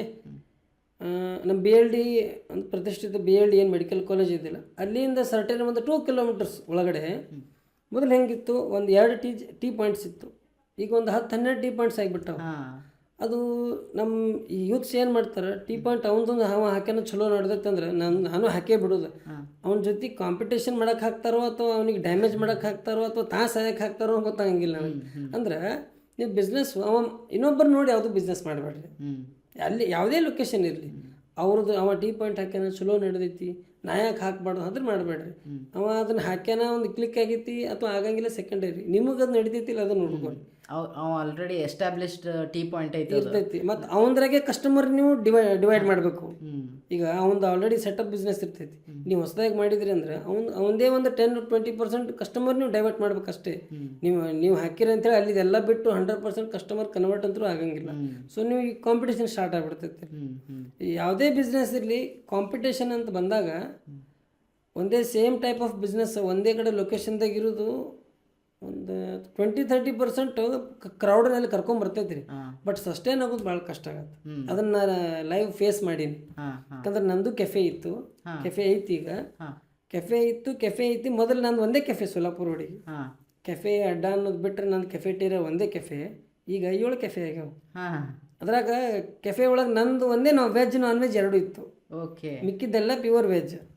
ಅವ್ರೆಲ್ಲರ ಜೊತೆ ನಾವೊಬ್ಬ ಸ್ವಲ್ಪ ನಾನ್ ವೆಜ್ ಇರೋ ಸಂಬಂಧ ಒಂದು ಸ್ವಲ್ಪ ಅಂದರೆ ಒಂದು ಬಿಸ್ನೆಸ್ ಒಳಗೆ ಸಸ್ಟೈನ್ ಆಗಾಕತ್ತಿದ್ದೆ. ನನಗೆ ಹೆಂಗಾಗ್ಬಿಡ್ತು ಅಂದ್ರೆ ಜಸ್ಟ್ ಬಿಫೋರ್ ಕೋವಿಡ್ ನಾ ಬಿಸ್ನೆಸ್ನ ಸಫರ್ ಆಗಕ್ಕೆ ಸ್ಟಾರ್ಟ್ ಆಗಿಬಿಟ್ಟೆ. ಯಾಕಂದ್ರೆ ಕೋವಿಡ್ ನನಗೆ ಪರ್ಸ್ನಲಿ ನೋಡಿ, ಬಿಸ್ನೆಸ್ ಅಂದರೆ ಲಾಸು ಪ್ರಾಫಿಟ್ ಇರೋದೆ. ನೀವು ಲಾಸ್ ಆದಾಗೂ ನೀವು ಹ್ಯಾಂಡಲ್ ಮಾಡಬೇಕು, ಪ್ರಾಫಿಟ್ ಆದಾಗೂ ಹ್ಯಾಂಡಲ್ ಮಾಡಲೇಬೇಕು. ಕೋವಿಡ್ ಆದಾಗ ಆಲ್ಮೋಸ್ಟ್ 2 years ನಂದು ಬಿಸ್ನೆಸ್ ಏನೂ ಇರಲಿಲ್ಲ. ನಾನು ಎಲ್ಲ ಶಟ್ ಡೌನ್ ಮಾಡ್ಕೊಂಡು ಮನೆಯಲ್ಲೇ ಇದ್ದೆ. ಓಕೆ. ಏನಂತಾರೆ 2 ವರ್ಷ ಭಾಳ ಸ್ಟ್ರಗಲ್ ಮಾಡಿದೆ. ಅಂದರೆ ಸ್ಟ್ರಗಲ್ ಅನ್ನೋಕ್ಕೇನು ಮನೆಯಲ್ಲೇ ಇದ್ದೆ. ನಾನು ಏನು ಮಾಡೋಕ್ಕಾಗಿಲ್ಲ, ನನಗೆ ಏನೇನು ಮಾಡೋಕ್ಕಾಗಿಲ್ಲ. ಸುಮ್ಮನೆ ಕುಂತು ಏನು ಮಾಡ್ಬೇಕನ್ನೋದು ನನಗೆ ಯೋಚನೆನೇ ಬರಲಿಲ್ಲ. ಯಾಕಂದರೆ entire world was shut down. ಹೌದು. ಅದ್ರಾಗ ನಾನು ಪರ್ಸನಲಿ ನನಗೇನಾಗಿಲ್ಲ ಅದು. ಸೊ ಏನು ಮಾಡಬೇಕು ಅನ್ನೋದು ನಂಗೆ ಗೊತ್ತಾಗಲಿಲ್ಲ. ನಾನು ಮನೆಯಲ್ಲೇ ಲಾಕ್ ಆಗಿಬಿಟ್ಟಿದ್ದೆ, ಏನೂ ಗೊತ್ತಾಗಲಿಲ್ಲ. ನಾನು ಹ್ಯೂಜ್ ಲಾಸ್ ಆಗಿದ್ದೀನಿ. ಅದನ್ನೇ ಹೇಳೋದಿಲ್ಲ ಬೇಡ, ಬಟ್ ಹ್ಯೂಜ್ ಲಾಸ್ ಪೇ ಮಾಡಿದ್ದೀನಿ. ಸೊ ಲಾಸ್ ತೊಗೊಳಕ್ಕೂ ನಾವು ರೆಡಿ ಇರಬೇಕು. ನೀವು ಬಿಸ್ನೆಸ್ ಮ್ಯಾನ್ ಅಂದರೆ ನೀವು ಒಂದು ಪ್ರಾಫಿಟ್ಗೆ ಎಷ್ಟು ನೀವು ಬಡ್ದಾಡ್ತೀರಿ, ನಿಮ್ಮ ಲಾಸ್ನು ಅಷ್ಟು ಬಡ್ದಾಡಲೇಬೇಕು. ಯಾಕಂದ್ರೆ ₹1 ಒಳಗೆ ನಿಮಗೆ 50 ಪೈಸೆ ಲಾಸ್ ಅಂದರೆ 50 ಪೈಸೆ ಪ್ರಾಫಿಟೇ ಆಗಲೇಬೇಕು. ಅದು ನೀವು ಬರೀ ಪ್ರಾಫಿಟೇ ಅಂತಂದ್ರೆ ಸಾಧ್ಯನೇ ಇಲ್ಲ ಯಾವುದೇ ಬಿಸ್ನೆಸ್. ಸೊ ಈಗ ಹೋಟೆಲ್ ಬಿಸ್ನೆಸ್ಗೆ ಬಂದ್ರೆ, ಸೊ ನೀವು ಫ್ರಾಂಚೈಸ್ ಅದು ತೊಗೊಂಡಿದ್ರಲ್ಲ, ಸೊ ಅದ್ರ ಬಗ್ಗೆ ಏನ್ರಿ? ನಾನು ಅದೇ ಕಾರ್ ಎಕ್ಸೆಸರೀಸ್ ಹೇಳಿದ್ನಲ್ಲ, ಅದಾದ ನಂತರ ಎಟ್ ಎ ಟೈಮ್ ಅಂದರೆ ನಾನು ಅದರಿಂದ ಕ್ವಿಟ್ ಆಗೋಕ್ಕಿಂತ ಬಿಫೋರೇ ನಾನು ಈ ಬಿಸ್ನೆಸ್ ಜಂಪಾಗಿ ಆಮೇಲೆ ಅದನ್ನ ಕ್ವಿಟ್ ಆದೆ ನಾನು. ಯಾಕಂದ್ರೆ ಮಾರ್ಕೆಟಿಂದ ಹೋಗ್ಬಿಟ್ಟು ಅನ್ಬಾರ್ದು ಯಾರು ನನಗೆ. ಅದನ್ನ ಇಟ್ಕೊಂಡೆ ನಾನು ಈ ಕಡೆ ಫ್ರಾಂಚೈಸಿಗೆ ಬಂದು ನನಗೆ ಅಲ್ಲಿ ಟೈಮ್ ಕೊಡೋಕೆ ಆಗೋಲಾಗೈತಿ ಅಂತ ಈ ಕಡೆ ಶಿಫ್ಟ್ ಆದೆ ನಾನು. ಯಾಕಂದ್ರೆ ನಂದು ನಾನು ನೇಮ್ ಆ್ಯಂಡ್ ಫೇಮ್ ಉಳಿಸ್ಕೊಳ್ತಿರ್ತೈತೆ. ಬಿಸ್ನೆಸ್ ಲಾಸ್ ಮಾಡಿ ಹೋದ ಅನ್ನಂಗೆ ಅನ್ನಬಾರ್ದು, ಅದೊಂದು ಮಾರ್ಕೆಟ್ನಾಗ ಬೇರೆ ಆಗ್ಬಿಡ್ತೈತೆ. ಹಾಗಾಗಿ ನಾನು ರೋಲ್ಸ್ ಮಿನಿ ಅಂತೇಳಿ ಫ್ರಾಂಚೈಸಿ ತೊಗೊಂಡಿದ್ದೆ. ಓಕೆ. ಬಿಜಾಪುರಕ್ಕೆ Domino's first franchisee, second franchisee ಬಿಜಾಪುರಕ್ಕೆ ಏನಾರು ಬಂದಿದ್ರೆ ನಂದೇ ರೋಲ್ಸ್ ಮಿನಿ ಫ್ರಾಂಚೈಸಿ. ಎಲ್ಲಿತ್ತು ಅದು? ಫಸ್ಟಿಗೆ ಲಿಂಗದಗುಡಿ ರೋಡಿಗಿತ್ತು. ಅದು ರೋಡ್ ಒನ್ ವೇ ಮಾಡ ನಾನು ಸೋಲಾಪುರ ರೋಡಿಗೆ ಶಿಫ್ಟ್ ಮಾಡ್ಕೊಂಡಿದ್ದೆ. ಸೆಕೆಂಡ್ ಫ್ರಾಂಚೈಸಿನೇ ನಮ್ಮದು ರೋಲ್ಸ್ ಮಿನಿ ಅಂತ. ಅದು Pune based rolls company. So ಈಗ ಫ್ರಾಂಚೈಸಿ ನಾವು ತೊಗೋಬೇಕಂದ್ರೆ ಏನೇನು ತಲೆಯಾಗ ಇಟ್ಕೋಬೇಕು ನಾವು? ಎಂಥ ಲಾಸಸ್ ಬರ್ತಾವೆ, ಲೊಕೇಶನ್ ಹೆಂಗಿರಬೇಕು, ಆಮೇಲೆ ನಮ್ಮ ಬಜೆಟ್ ಎಷ್ಟಿರಬೇಕು? ಬಜೆಟ್ ಡಿಪೆಂಡ್ಸ್ ಆನ್ ನಿಮ್ಮ ಕಾನ್ಸೆಪ್ಟು ಏನು ಕಾನ್ಸೆಪ್ಟ್. ಈಗ ನೋಡಿ, ಒಂದು ಟೀ ಫ್ರಾಂಚೈಸಿ ಅಂದರೆ 3-4 ಲಕ್ಷದಾಗ ನಿಮ್ಗೆ ಸೆಟಪ್ ಆಗ್ತೈತಿ. ಕೆಫೆ ಸೆಟಪ್ ಬಂದ್ರೆ 10 ಲಕ್ಷದ ಮೇಲೆ ಬರ್ತೈತಿ. ಓಕೆ. ಅದು ಡಿಪೆಂಡ್ಸ್ ನೀವು ನಿಮ್ಮ ಕಾನ್ಸೆಪ್ಟ್ ಮೇಲೆ ಡಿಪೆಂಡ್ ಆಗುತ್ತೆ. ಅದು ಬಜೆಟ್ ನಿಮ್ಮ ಬಜೆಟ್. ಅದು ನೀವು 10 lakhs ಇನ್ವೆಸ್ಟ್ ಮಾಡ್ತಿರೋ, 50 lakhs ಇನ್ವೆಸ್ಟ್ ಮಾಡ್ತಿರೋ, ಅದು ಸೆಕೆಂಡರಿ. ಬಟ್ ನೀವು ಬಿಸ್ನೆಸ್ ಯಾವ್ದು ಮಾಡ್ತಿರಲ್ಲ ಮೊದಲು, ಅದು ಯಾವ ನೀವು ಏರಿಯಾ ಸೆಲೆಕ್ಟ್ ಮಾಡ್ತಿರಲ್ಲ ಆ ಏರಿಯಾ ಪ್ಲಸ್ ಆ ಏರಿಯಾದ ಫುಟ್ಫಾಲ್ ಅಂದರೆ ಪಬ್ಲಿಕ್ ವಾಕಿನ್ ಇರ್ತೈತಲ್ಲ. ಈಗ ಫಾರ್ ಎಕ್ಸಾಂಪಲ್ ನೀವು ರೆಸಿಡೆನ್ಷಿಯಲ್ ಏರಿಯಾದಾಗ ಹೋಗಿ, ಅಂದರೆ ನಮ್ಮದು ಬಿಜಾಪುರದ ರೆಸಿಡೆನ್ಷಿಯಲ್ ರೋಡ್ ಅಂದ್ರೆ ಆಶ್ರಮ್ ರೋಡ್. ಅಲ್ಲಿ ಹೆಂಗಾಗತ್ತೆ, ಮಾರ್ಕೆಟಿಂದನೇ ಹೋಗಿಬಿಡ್ತಾರೆ ಜನ ಆ ಕಡೆ ಅವ್ರ ಮನೆಗೆ. ನೀವು ಅಲ್ಲಿ ಹೋಗಿ ಫ್ರೂಟ್ಸ್ ಶಾಪ್ ಹಾಕ್ತೀನಿ ಅಂತಂದರೆ, ಅಥವಾ ಏನೋ ಒಂದು ನಾನ್ ವೆಜ್ ಹಾಕ್ತೀನಿ ಅಂದರೆ ನಡೆಯಂಗಿಲ್ಲ ಆ ರೋಡಿಗೆ. ಆ ರೋಡಿಗೆ ಯಾರೂ ನಾನ್ ವೆಜ್, ನಾನು ತಿಳಿದ ಪಟ್ಟಿಗೆ ಆ ರೋಡಿಗೆ ನಾನ್ ವೆಜ್ ಹೋಟೆಲ್ ಯಾವೂ ನಡೆದಿಲ್ಲ, ಮತ್ತು ಯಾರೂ ಮಾಡೋಕ್ಕೂ ಹೋಗಿಲ್ಲ ಅಲ್ಲಿ. ಯಾಕಂದರೆ ಜಾಸ್ತಿ ಜನ ಅಲ್ಲೆಲ್ಲ ವೆಜಿಟೇರಿಯನ್ ಪ್ರಿಫರೆನ್ಸ್ ಇರ್ಬೋದು ಅನ್ಕೋತೀನಿ. ಹಿಂಗೆ ನೀವು ಯಾವ ಸ್ಟ್ರೀಟ್ ಆಯ್ಕೆ ಮಾಡ್ಕೋತೀರಿ ಅದನ್ನು ಭಾಳ ಇಂಪಾರ್ಟೆಂಟ್ ಆಗತ್ತೆ. ಈಗ ಫ್ರಾಂಚೈಸಿ ಒಂದು ಕೇಳಿದಿರಿ ನೀವು, ಎಷ್ಟು ಇನ್ವೆಸ್ಟ್ಮೆಂಟ್, ಅದೇ ಹೇಳಿದ್ದಾರೆ ಇನ್ವೆಸ್ಟ್ಮೆಂಟ್. ಅದು ನೀವು ಯಾವ ಥರ ಬಿಸ್ನೆಸ್ ಮಾಡ್ತೀರಿ ಅದು ಇನ್ವೆಸ್ಟ್ಮೆಂಟ್. ಈಗ ನೀವು ನಾನು ತೊಗೊಂಡಿದ್ದು ಫ್ರಾಂಚೈಸಿ ಯಾವುದು ರೋಲ್ಸ್ ಮಿನಿ ಅಂತಿತ್ತಲ್ಲ, ಅದು ಟೋಟಲ್ ಫ್ರಾಂಚೈಸಿ ಫೀ ಹಿಡ್ಕೊಂಡು ಸೆಟಪ್ ಆಗಬೇಕಂದ್ರೆ ಅಪ್ರಾಕ್ಸಿಮೇಟ್ಲಿ 25 ಲಕ್ಷ ಬೇಕು. ಅಂದ್ರೆ ಫ್ರಾಂಚೈಸಿ ಸ್ವಲ್ಪ ದೊಡ್ಡದೈತೆ. ಬಿಸ್ನೆಸ್ಸು ಐತ್ರಿ ಅವ್ರದ್ದಿಲ್ಲ, 25 lakhs ಆಕೈತೆ ಅದು ಆ ಕಾನ್ಸೆಪ್ಟ್ ಮಾಡೋಕ್ಕೆ. ಅಂದರೆ ಅವ್ರು 25 lakhsನಾಗ ನಿಮ್ಮದು franchise fee, brand fee plus setup with ನಿಮ್ಗೆ ಲೇಬರ್ಸ್ ಕೊಡ್ತಾರೆ ಈ ಥರ. ಫ್ರಾಂಚೈಸಿ ಹೆಂಗಿತ್ತು ನಂದು 6 years ಅಗ್ರಿಮೆಂಟ್ ಇತ್ತು. ಅದು 6 years ಆದಮೇಲೆ ರಿನ್ಯೂವಲ್ ಇರುತ್ತೆ. ಅದು ಮತ್ತು ನೆಕ್ಸ್ಟ್ 6 years ಸಹ ರಿನ್ಯೂವಲ್ ಮಾಡಬೇಕಾಗಿರ್ತೈತೆ. ಆ ಕಾನ್ಸೆಪ್ಟ್ ಇರ್ತೈತೆ. ಅದು ನನ್ನ 6 years ಆಯಿತು. ಆದ ತಕ್ಷಣ ನಾನೇನು ಮಾಡಿದೆ, 6 years ಆದಮೇಲೆ ಮತ್ತೆ ಅಂದರೆ ಚಾರ್ಜಸ್ ಇರ್ತಾವೆ. ಬ್ರ್ಯಾಂಡ್ ಫೀ ಅನ್ಕೋರಿ, ಅವ್ರದ್ದು ರಿನ್ಯೂವಲ್ ಫೀ ಅನ್ಕೋರಿ, ಈ ಥರ ಚಾರ್ಜಸ್ ಇರ್ತಾವೆ ಕೆಲವೊಬ್ಬರು ಫ್ರಾಂಚೈಸಿ ಒಳಗೆ. ಓಕೆ. ನಾನು ಅದರಿಂದ ಆ ಫ್ರಾಂಚೈಸಿ ಏನು ಫುಡ್ಡು ಅದೆಲ್ಲ ನಾನು ಲರ್ನ್ ಮಾಡಿದೆ. ಮತ್ತು ಅಲ್ಲಿಂದ ಏನಾದರೂ ನಾಲೆಜ್ ತೊಗೋಬೇಕಲ್ಲ, ಬರೀ ನಾನು ಫ್ರಾಂಚೈಸಿ ಮಾಡ್ಕೊಂತ ಕುಂತ್ರಲ್ಲ. ಅಲ್ಲಿಂದ ನಾನೆಲ್ಲ ಏನು ನಾನು ಕಲಿಬೇಕೆಲ್ಲ ಕಲ್ಕೊಂಡು ನಾನು ಚೆಫ್ ಟ್ರೈನಿಂಗ್ ಮಾಡಿಕೊಂಡೆ. ಅಲ್ಲೇನೇ ಆಯಿತು. ನಾನು ಹೈದರಾಬಾದಲ್ಲಿ ಒಂದು ಟ್ರೈನಿಂಗ್ ಮಾಡ್ಕೊಂಡೆ. ಅಂದರೆ ಫುಡ್ದೇ ನಾನು ಒಂದು ಕ್ರಿಮಿಕಾ ಅನ್ನೋ ಕಂಪ್ನಿ ಕಡೆಯಿಂದ ನಾನು ಒಂದು ಚೆಫ್ ಟ್ರೈನಿಂಗ್ ಮಾಡಿಕೊಂಡೆ. ಅಂದರೆ ಯಾವ ಥರ ಪ್ರಿಪ್ರೇಷನ್ ಮಾಡಬೇಕು, ನಾನು ಯಾವ ಸೆಗ್ಮೆಂಟ್ನಾಗಿದ್ದೀನಿ ಆ ಪ್ರಿಪ್ರೇಷನ್ ನಾವು ಸ್ವಲ್ಪ ಟ್ರೈನಿಂಗ್ ಮಾಡಿಕೊಂಡು ಇಲ್ಲಿ ಬಂದು ನಾನೇ ಸ್ವತಃ ನಮ್ಮ ಚೆಫ್ಗಳಿಗೆಲ್ಲ ನಾನೇ ಟ್ರೈನಪ್ ಮಾಡ್ತಿದ್ದೆ. ಮಾಡ್ಕೊಂಡು ಆ ಫ್ರಾಂಚೈಸಿನ ಕ್ವಿಟ್ ಮಾಡಿದೆ. ಕ್ವಿಟ್ ಮಾಡಿ ಈಗ ನನ್ನದೇ ಆದ ಓನ್ ಬ್ರ್ಯಾಂಡು ನಾನು ರನ್ ಮಾಡ್ತೀನಿ. ಓಕೆ. ಸೊ ಒಂದು ಫ್ರಾಂಚೈಸಿ ಇತ್ತಂದ್ರೆ ಅದ್ರ ಫ್ರಾಂಚೈಸಿ ತೊಗೊಳೋದು ಎಷ್ಟು ಸೇಫ್ ಇರ್ತದ? ಫ್ರಾಂಚೈಸಿ ತಗೊಳ್ಳೋದು ಸೇಫು ಅಥವಾ ಅನ್ಸೇಫು ಅದು ಡಸಂಟ್ ಮ್ಯಾಟರ್ ಅನ್ಕೋತೀನಿ ನಾನು. ಯಾಕಂದರೆ ಫ್ರಾಂಚೈಸಿ ಅಂದ್ರೆ ಈಗ ಒಂದು ಎಕ್ಸಾಂಪಲ್ ಹೇಳಿದ್ರೆ, ಒಂದು ಟೀ ಪಾಯಿಂಟ್ ಅಂದರೆ ಅವ್ರದ್ದೇ ಆದ ಒಂದು ಲೋಗೋ, ಅವ್ರದ್ದೇ ಒಂದು ಬ್ರ್ಯಾಂಡ್, ಅವ್ರನ್ನೇ ನೀವು ಯಾವ ಫ್ರಾಂಚೈಸಿ ತೊಗೊತೀರಲ್ಲ ನೀವು ಅವ್ರ ಅಂಡ್ರೆ ಮಾಡ್ತೀರಿ. ಮತ್ತು ಅವ್ರು ಯಾವ ಪ್ರಾಡಕ್ಟ್ ಹೇಳಿರ್ತಾರೆ ಅದನ್ನು ಮಾತ್ರ ನೀವು ಅಲ್ಲಿ ಸೇಲ್ ಮಾಡಬೇಕು. ಇದು ಫ್ರಾಂಚೈಸಿ ಮೇನ್ ಕಾನ್ಸೆಪ್ಟ್ ಇರ್ತೈತಿ. ಫಾರ್ ಎಕ್ಸಾಂಪಲ್ ಈಗ ನಿಮ್ಗೊಂದು ಯಾವುದೋ ಒಂದು ಪಿಜ್ಜಾ ಫ್ರಾಂಚೈಸಿ ಇತ್ತು ಅಂತ ತಿಳ್ಕೊರಿ, ನಿಮ್ಗೆ ಅಲ್ಲಿ ಸೌತ್ ಇಂಡಿಯನ್ ತಾಲಿಯೋ ನಾರ್ತ್ ಇಂಡಿಯನ್ ತಾಲಿನೂ ಮಾಡಕ್ಕೆ ಬರಂಗಿಲ್ಲ. ಯಾಕಂದ್ರೆ ಅವ್ರದ್ದು ಏನು ಕಾನ್ಸೆಪ್ಟ್ ಇರ್ತೈತಿ ನೀವು ಅದನ್ನಷ್ಟೇ ಫಾಲೋ ಮಾಡ್ಬೇಕಾಗಿರ್ತೈತಿ. ಇದನ್ನು ಒಂದು ನಾ ಡ್ರಾಬ್ಯಾಕ್ ಅನ್ಕೊತೀನಿ. ಯಾಕಂದ್ರೆ ನಿಮ್ಮ ಕೆಫೆಗೆ ಬರ್ಬೇಕು, ಒಂದು ಎಕ್ಸಾಂಪಲ್ ನಿಮ್ಮ ಕೆಫೆಗೆ ಬರ್ಬೇಕಂದ್ರೆ ಪಿಜ್ಜಾ ತಿನ್ನೋರು ಮಾತ್ರ ಕೆಫೆಗೆ ಬರ್ಬೇಕಾಗತ್ತೆ. ಅಂದ್ರೆ ನಿಮ್ದು ನಾ ಹೇಳೋ ಉದ್ದೇಶ ಏನಂದ್ರೆ ಬೇರೆ ಸೆಗ್ಮೆಂಟ್ದವ್ರು ನಿಮ್ಮ ಹತ್ರ ಯಾರೂ ಬರಂಗಿಲ್ಲ. ನೀವು ಅಂದರೆ ಮತ್ತು ಹಾಗೆ ಇರ್ತೈತೆ ಬಿಸ್ನೆಸ್. ಈಗ ನೀವು ಒಂದು ಸೌತ್ ಇಂಡಿಯನ್ ಹೋಟೆಲ್ಗೆ ಹೋಗಿ ಪಿಜ್ಜಾ ಕೇಳಿದ್ರೆ ಅಲ್ಲಿ ಇರಂಗಿಲ್ಲ. ಹಂಗೆ ಅಂದರೆ ನಿಮ್ಮ ಬಿಸ್ನೆಸ್ ಎಸ್ಟಾಬ್ಲಿಷ್ ಹೆಂಗಂದ್ರೆ ಅದಕ್ಕೆ ಮಾತ್ರ ಸೀಮಿತ ಇರ್ತೀರಿ. ಯಾವ್ದು ನೀವು ಮಾಡಿರ್ತೀರಲ್ಲ ಅದಕ್ಕೆ ಮಾತ್ರ ಸೀಮಿತ ಇರ್ತೀರಿ. ಅದನ್ನು ನೀವೇನು ಅದ್ರಾಗ ಡಿಸ್ಟರ್ಬ್ ಮಾಡೋಕೆ ಆಗಂಗಿಲ್ಲ. ಅವ್ರೇನು ರೂಲ್ಸ್ ಆ್ಯಂಡ್ ರೆಗ್ಯುಲೇಷನ್ ಅವ್ರದ್ದು ಏನು ಫಾರ್ಮುಲಾಸ್ ಇರ್ತಾವೆ ಅದನ್ನು ಮಾತ್ರ ನೀವು ಯೂಸ್ ಮಾಡ್ಬೇಕು. ನಿಮ್ಮದೇ ಆದ ಏನಾರ ಮಾಡ್ತೀನಿ ಅಂದ್ರೆ ಅಗೇನ್ಸ್ಟ್ ಅವ್ರ ಫ್ರ್ಯಾಂಚೈಸಿ ಆಗ್ಬಿಡ್ತೈತಿ. ಮತ್ತು ನಾ ಪರ್ಸನಲಿ ಇನ್ನೊಂದು ಹೇಳ್ಬೇಕೇನಂತೀನಿ, ಯಾವುದೇ ಬಿಸ್ನೆಸ್ ಇರಲಿ ರೀ, ಫಸ್ಟ್ ಅದ್ರ ಬಗ್ಗೆ ನನಗೊಂದು ರೆಸ್ಪೆಕ್ಟ್ ಇರಬೇಕು. ಅದು ಭಾಳ ಇಂಪಾರ್ಟೆಂಟ್ ಇತ್ತು ಬಿಸ್ನೆಸ್. ಅದು ಯಾವುದೇ ಇರಲಿ, ಒಂದು ಸಣ್ಣ ಬಿಸ್ನೆಸ್ ಇರಲಿ, ಅದು ಒಂದು ಟೀ ಪಾಯಿಂಟೇ ಇರಲಿ ಅಥವಾ ಒಂದು ಹೊತ್ತು ಗಾಡಿನೇ ಇರಲಿ, ಯಾರೇ ಇರಲಿ ಅವರು ಅದ್ರ ಮ್ಯಾಗ ಅವನಿಗೆ ರೆಸ್ಪೆಕ್ಟ್ ಇರಬೇಕು. ಅಂದರೆ ಅದೊಂದು ಅವನಿಗೊಂದು ಫೀಲ್ ಇರಬೇಕು, ಅದು ನಂದು ಐತಪ್ಪ ನಾ ಚೆನ್ನಾಗಿ ಹ್ಯಾಪಿ ಇರಬೇಕು, ಸ್ಯಾಟಿಸ್ಫ್ಯಾಕ್ಷನ್ ಆಗ್ತಾನವ. ಅದ್ರ ಜೊತೆಗೆ ಎಲ್ಲರಿಗಿಂತ ಇಂಪಾರ್ಟೆಂಟ್ ಏನಂದರೆ ಫ್ಯಾಮಿಲಿ ಸಪೋರ್ಟ್ ಭಾಳ ಇಂಪಾರ್ಟೆಂಟ್. ಈಗ ನಿಮ್ಮ ತಂದೆ ತಾಯಿ ಅನ್ಕೋರಿ, ಬ್ರದರ್ಸ್ ಅನ್ಕೋರಿ, ಸಿಸ್ಟರ್ಸ್ ಅನ್ಕೋರಿ, ನಿಮ್ಮ ರಿಲೇಟಿವ್ಸ್ ಅನ್ಕೋರಿ. ರಿಲೇಟಿವ್ಸ್ ಅಂತೂ ಸೆಕೆಂಡರಿ. ನಮ್ಗೆ ಇದ್ದ ಫ್ಯಾಮಿಲಿ ಒಳಗೆ ಎಲ್ಲರೂ ಫ್ಯಾಮಿಲಿ ಸಪೋರ್ಟ್ ಭಾಳ ಇಂಪಾರ್ಟೆಂಟ್. ಆದರೆ ಫ್ಯಾಮಿಲಿದವರು ಹಿಡ್ಕೊಂಡು ನಾವು ಹಿಡ್ಕೊಂಡು ಅದ್ರ ಮ್ಯಾಗ ಒಂದು ಗೌರವ ಭಾಳ ಇರಬೇಕು. ಯಾಕಂದ್ರೆ ಈಗ ನಿಮ್ಮ ಫ್ಯಾಮಿಲಿದವ್ರು ಸಪೋರ್ಟ್ ಮಾಡಲಿಲ್ಲ ಅನ್ಕೋರಿ, ನೀವು ಫಾರ್ ಎಕ್ಸಾಂಪಲ್ ಯಾರೋ ಮನೆಯವ್ರೆ ಏನಪ್ಪ ಸುಮ್ಮನೆ ಹಾಕೊಂಡು ಕೂತಿ ಅದು ನಿನ್ನ ಕಡೆ ನೀವಲ್ತು ಮಾಡೋಲ್ತು ಅಂತ ಅವ್ರು ಅನ್ಕೊಂತ ಕುಂತ್ರಂದ್ರೆ ನೀವೇ ಡಿಮೋಟಿವೇಟ್ ಆಗಿಬಿಡ್ತೀರಿ. ಮನೆಯವ್ರು ಅಪ್ಪ ಅಮ್ಮನ ಹಿಂಗೆ ಅನ್ನಕತ್ರು ಮತ್ತು ನಾ ಹೆಂಗೆ ಮಾಡಿ ಅಂದ್ರೆ ನಿಮಗೆ ಏನೋ ಒಂದು ವ್ಯೂಸ್ ಬರ್ತಿರ್ತಾವೆ ಐಡಿಯಾ ಮಾಡ್ಬೇಕಂತ ಹೇಳಿ, ನೀವು ಅದನ್ನ ಸ್ಟೆಪ್ ಡೌನ್ ಮಾಡೋಕೆ ಸ್ಟಾರ್ಟ್ ಮಾಡಿಬಿಡ್ತೀರಿ. ಹೀಗೆಲ್ಲ ಫ್ಯಾಮಿಲಿದವ್ರ ಜೊತೆ ಮಾತು ಕೇಳಬಾರ್ದು ಅಂತ ಅನ್ನತ್ತಿಲ್ಲ, ಬಟ್ ಅದನ್ನು ಡಿಸ್ಕಸ್ ಮಾಡಿರಿ ಮನ್ಯಾಗ. ಮಾಡೋಕ್ಕಿಂತ ಮುಂಚೆ ಮಾಡಿರಿ, ಮಾಡಿದಾಗೂ ಡಿಸ್ಕಸ್ ಮಾಡ್ಕೋತ ಹೇಳೋದು ಕೇಳೋದು ಮಾಡ್ಕೊತೀರಿ. ಬಟ್ ಡಿಸ್ರೆಸ್ಪೆಕ್ಟ್ ಮಾಡಬೇಡ್ರಿ ಯಾವುದೇ ಬಿಸ್ನೆಸ್ ಇರಲಿ. ಅದೇನು ನಡಿತೈತಿ ಇದೇನು ಯಾರಿಗೂ ಯಾವುದೇ ಬಿಸ್ನೆಸ್ ಕೇಳಿಲ್ಲ, ಯಾವುದೇ ಬಿಸ್ನೆಸ್ ಇರಲಿ ಅದು ಕೇಳಿಲ್ಲ. ಏನು ಸರ್ ಕಾಯಿಪಲ್ಲೆ ಮಾರೋ ಡೈಲಿ 1000 ರೂಪಾಯಿ ಅರ್ನ್ ಮಾಡ್ತಾರೆ, ಮಂತ್ಲಿ ಎಷ್ಟಾಯ್ತು ಅವ್ರದ್ದು 30,000 ಆಯ್ತು. ಮತ್ತು ಒಬ್ಬ ಗೌರ್ಮೆಂಟ್ ಎಂಪ್ಲಾಯಿ 30,000 ಬೇಸಿಕ್ ಸ್ಯಾಲ್ರಿ ಇದ್ದೇ ಇರ್ತೈತೆ ಅವ್ರಿಗೆ. ಅಂದರೆ ಯಾವುದೇ ಬಿಸ್ನೆಸ್ ಕೇಳಿಲ್ಲ, ಅಥವಾ ಯಾವುದೇ ಒಂದು ನೀವು ಮಾಡಿದ್ರು ಅದು ನೀವು ಆತ್ಮಸಾಕ್ಷಿಯಾಗಿ ಮನಸ್ಫೂರ್ತಿಯಾಗಿ ಮಾಡಿರಿ, ಅದನ್ನ ನೀವು ಎಂಜಾಯ್ಮೆಂಟ್ ಆಗಿ ಮಾಡ್ಕೊರಿ. ಈಗ ನೋಡ್ರಿ ನಾವು ಸೋಷಿಯಲ್ ಮೀಡಿಯಾ ನೋಡ್ತೀವಿ ಹೆಂಗೈತಿ, ಡಾಲಿ ಚಪ್ರಿ ಅವೆಲ್ಲ ಅದು ಟ್ರೆಂಡ್ ಹೆಂಗೆ ಆಗ್ಬಿಟ್ಟೈತೆ ಅಂದ್ರೆ ನಾವೆಲ್ಲ ವೆಲ್ ಎಜುಕೇಟೆಡ್ಸ್ ಇದೀವಿ, ಅದು ಎಜುಕೇಷನ್ ಸೆಕ್ಟರ್ ಬೇರೆ ಅದೇ ಬೇರೆ. ಏನೋ ಒಂದೊಂದು ಯೂನಿಕ್ ಸ್ಟೈಲ್ ಅನ್ಕೋರಿ, ಏನೋ ಅನ್ಕೋರಿ. ನೋಡಿ ಒಬ್ಬ world number 1 business Mann bill Gates ಕೂಡ ಬಂದವರಿಗೆ ಮೀಟ್ ಆಗ್ತಾನೆ. ಸುಮ್ಮನೆ ಏನೋ ಒಂದು ಈಗ ಸೋಷಿಯಲ್ ಮೀಡಿಯಾ ಹೆಂಗೈತೆ ಅಂದ್ರೆ ಏನೋ ಒಂದು ತೋರಿಸ್ಬಿಟ್ಟು ವೈರಲ್ ಮಾಡಿದ್ರೆ ಅದು ವೈರಲ್ ಆಗಿಬಿಡ್ತೈತಿ. ಈಗ ಒಂದು ಬಿಸ್ನೆಸ್ ಹೆಂಗೆ ಮೋಸ್ಟ್ಲಿ ಒಂದು ಬಿಸ್ನೆಸ್ ನಡೆಯತಿರ್ಲಿಕ್ಕೆ ಇಲ್ಲಿಗೆ ಮುಂಚೆ ಹೆಂಗಿತ್ತು, ಯಾಕಂದ್ರೆ ಸೆಲೆಬ್ರಿಟಿ ಆಗ್ಬಿಟ್ಟ ಅಡ್ವರ್ಟೈಸ್ಮೆಂಟ್ ಸುಮ್ಮನೆ ಈಗ ಹೆಂಗೆ ಮಾಡತ್ತಾನವ ಅಂದ್ರೆ ಅವ್ನು ಸೋಷಿಯಲ್ ಮೀಡಿಯಾ ಹೆಂಗೆ ಆಗ್ಬಿಟ್ಟೈತೆ ಅಂದ್ರೆ ಅವ್ನ ಬಲ್ಲಿ ಹೋಗಿ ಚಾರ ಕುಡಿದವ್ರು ನಡಿ ಹೆಂಗೈತೆ ಅನ್ನೋದಂದ್ರೆ ಈ ಥರ ಒಂದೊಂದು ಗಾಳ್ಯಾಗ ಬಂದ್ಬಿಡ್ತಾವೆ. ಒಮ್ಮೆ ಎತ್ತಿ ಒಮ್ಮೆ ಹೋಗ್ಬಿಡ್ತೈತಿ, ಒಮ್ಮೆ ಬಿದ್ದು ಬಿಡ್ತಾರೆ.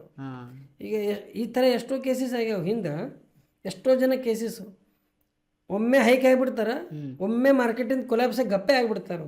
ಯಾಕಂದ್ರೆ ಅವರು ಹೆಂಗೆ ಅಂದ್ರೆ ಒಂದು ತಾಳ ಮೇಳ ಇಲ್ಲಾರ್ದ ಏನೋ ಒಂದು ಮಾಡಕ್ಕೆ ಹೋಗ್ಬಿಡ್ತಾರೆ, ಒಮ್ಮೆ ಮಾರ್ಕೆಟಿಂದ ಕೊಲ್ಯಾಪ್ಸ್ ಆಗಿಬಿಡ್ತಾರೆ. ಹಂಗೂ ಆಗ್ಬಾರ್ದು.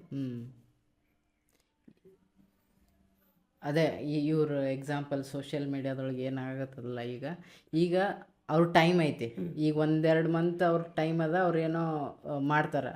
ಬಟ್ ಆ ಟೈಮ್ ಯಾವಾಗ ಅವ್ರಿಗೆ ಸ್ಟಾಪ್ ಹಾಕೋದು ಅಲ್ಲಿಂದ ಅವ್ರ ಮುಂದೆ ಲೈಫ್ ಭಾಳ ಪ್ರಾಬ್ಲಮ್ ಆಗಕ್ಕೆ ಚಾಲು ಮಾಡ್ತದೆ. ಯಾಕಂದ್ರೆ ಅವ್ರದ್ದು ಮೇನ್ ಬಿಸ್ನೆಸ್ ಇರೋದು ಚಾ ಬಿಟ್ಟು ಸೋಷಿಯಲ್ ಮೀಡಿಯಾ ಕಡೆ ಲೀನ್ ಆಗತ್ತಾರ ಅವರು.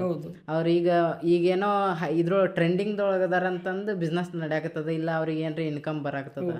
ಆಮೇಲೆ ಅದು ಕಟ್ ಆಯ್ತಂದ್ರೆ ಒಳ್ಳೆ ನೀವು ಹೇಳಿದಂಗೆ ಕೆಳಗೆ ಬೀಳೋರು ಒಳ್ಳೆ ಅದೇ ಮಾಡೋರು. ಅವ್ರು ಏನು ಮುಂಚೆ ಮಾಡ್ತಿದ್ರೆ ಅದೇ ಹೆಂಗೆ ಆಗ್ತದೆ ಅಂದ್ರೆ ನೀವು ಟ್ರೆಂಡ್ ಫಾಲೋ ಮಾಡಬೇಡ್ರಿ, ನೀವೇ ಟ್ರೆಂಡ್ ಆರಿ. Good point. ನೀವು ಟ್ರೆಂಡ್ ಫಾಲೋ ಮಾಡಕ್ಕೆ ಹೋಗ್ಬೇಡ್ರಿ.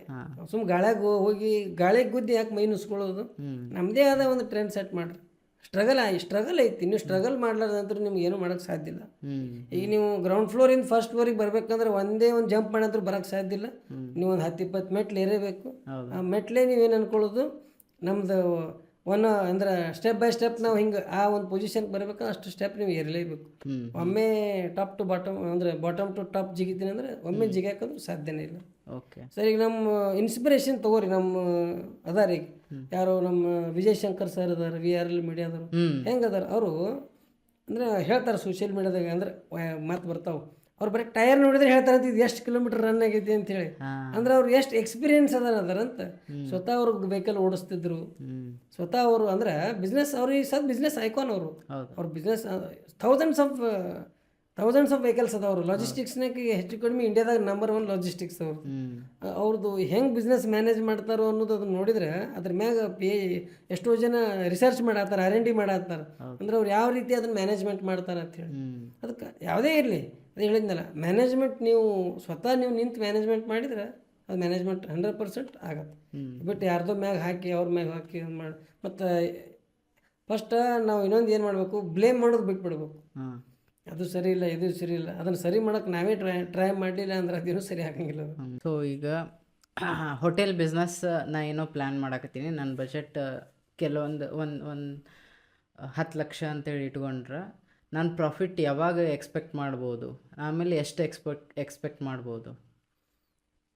ಆರ್ ನಾ ಫ್ರ್ಯಾಂಚೈಸಿ ತೊಗೊಂಡ್ರೆ ನನಗೆ ಜಾಸ್ತಿ ಇರ್ತದೋ, ಇಲ್ಲ ನಂದೇ ಸ್ವಂತ ಹೋಟೆಲ್ ಬಿಸ್ನೆಸ್ ಸ್ಟಾರ್ಟ್ ಮಾಡಿದ್ರೆ ನನಗೆ ಬೆನಿಫಿಟ್ ಜಾಸ್ತಿ ಇರ್ತದೋ? ಈಗ ನೀವು ಸ್ವಂತ ಹೋಟೆಲ್ ಬಿಸ್ನೆಸ್ ಸ್ಟಾರ್ಟ್ ಮಾಡ್ಬೇಕಂದ್ರೆ ಮೊದಲು ನೀವು ಎಕ್ಸ್ಪೀರಿಯನ್ಸ್ ಆಗ್ಬೇಕು. ಹಾಂ. ಹಾಂ, ನೀವು ಸ್ವಂತ ಏನಾರು ಒಂದು ಮಾಡ್ತೀರಿ ಅಂದ್ರೆ ಅದು ಯಾವುದೇ ಇಲ್ಲ, ಅದು ಫಸ್ಟ್ ನೀವು ಎಕ್ಸ್ಪೀರಿಯನ್ಸ್ ಆಗ್ಬೇಕಾದ್ರೆ.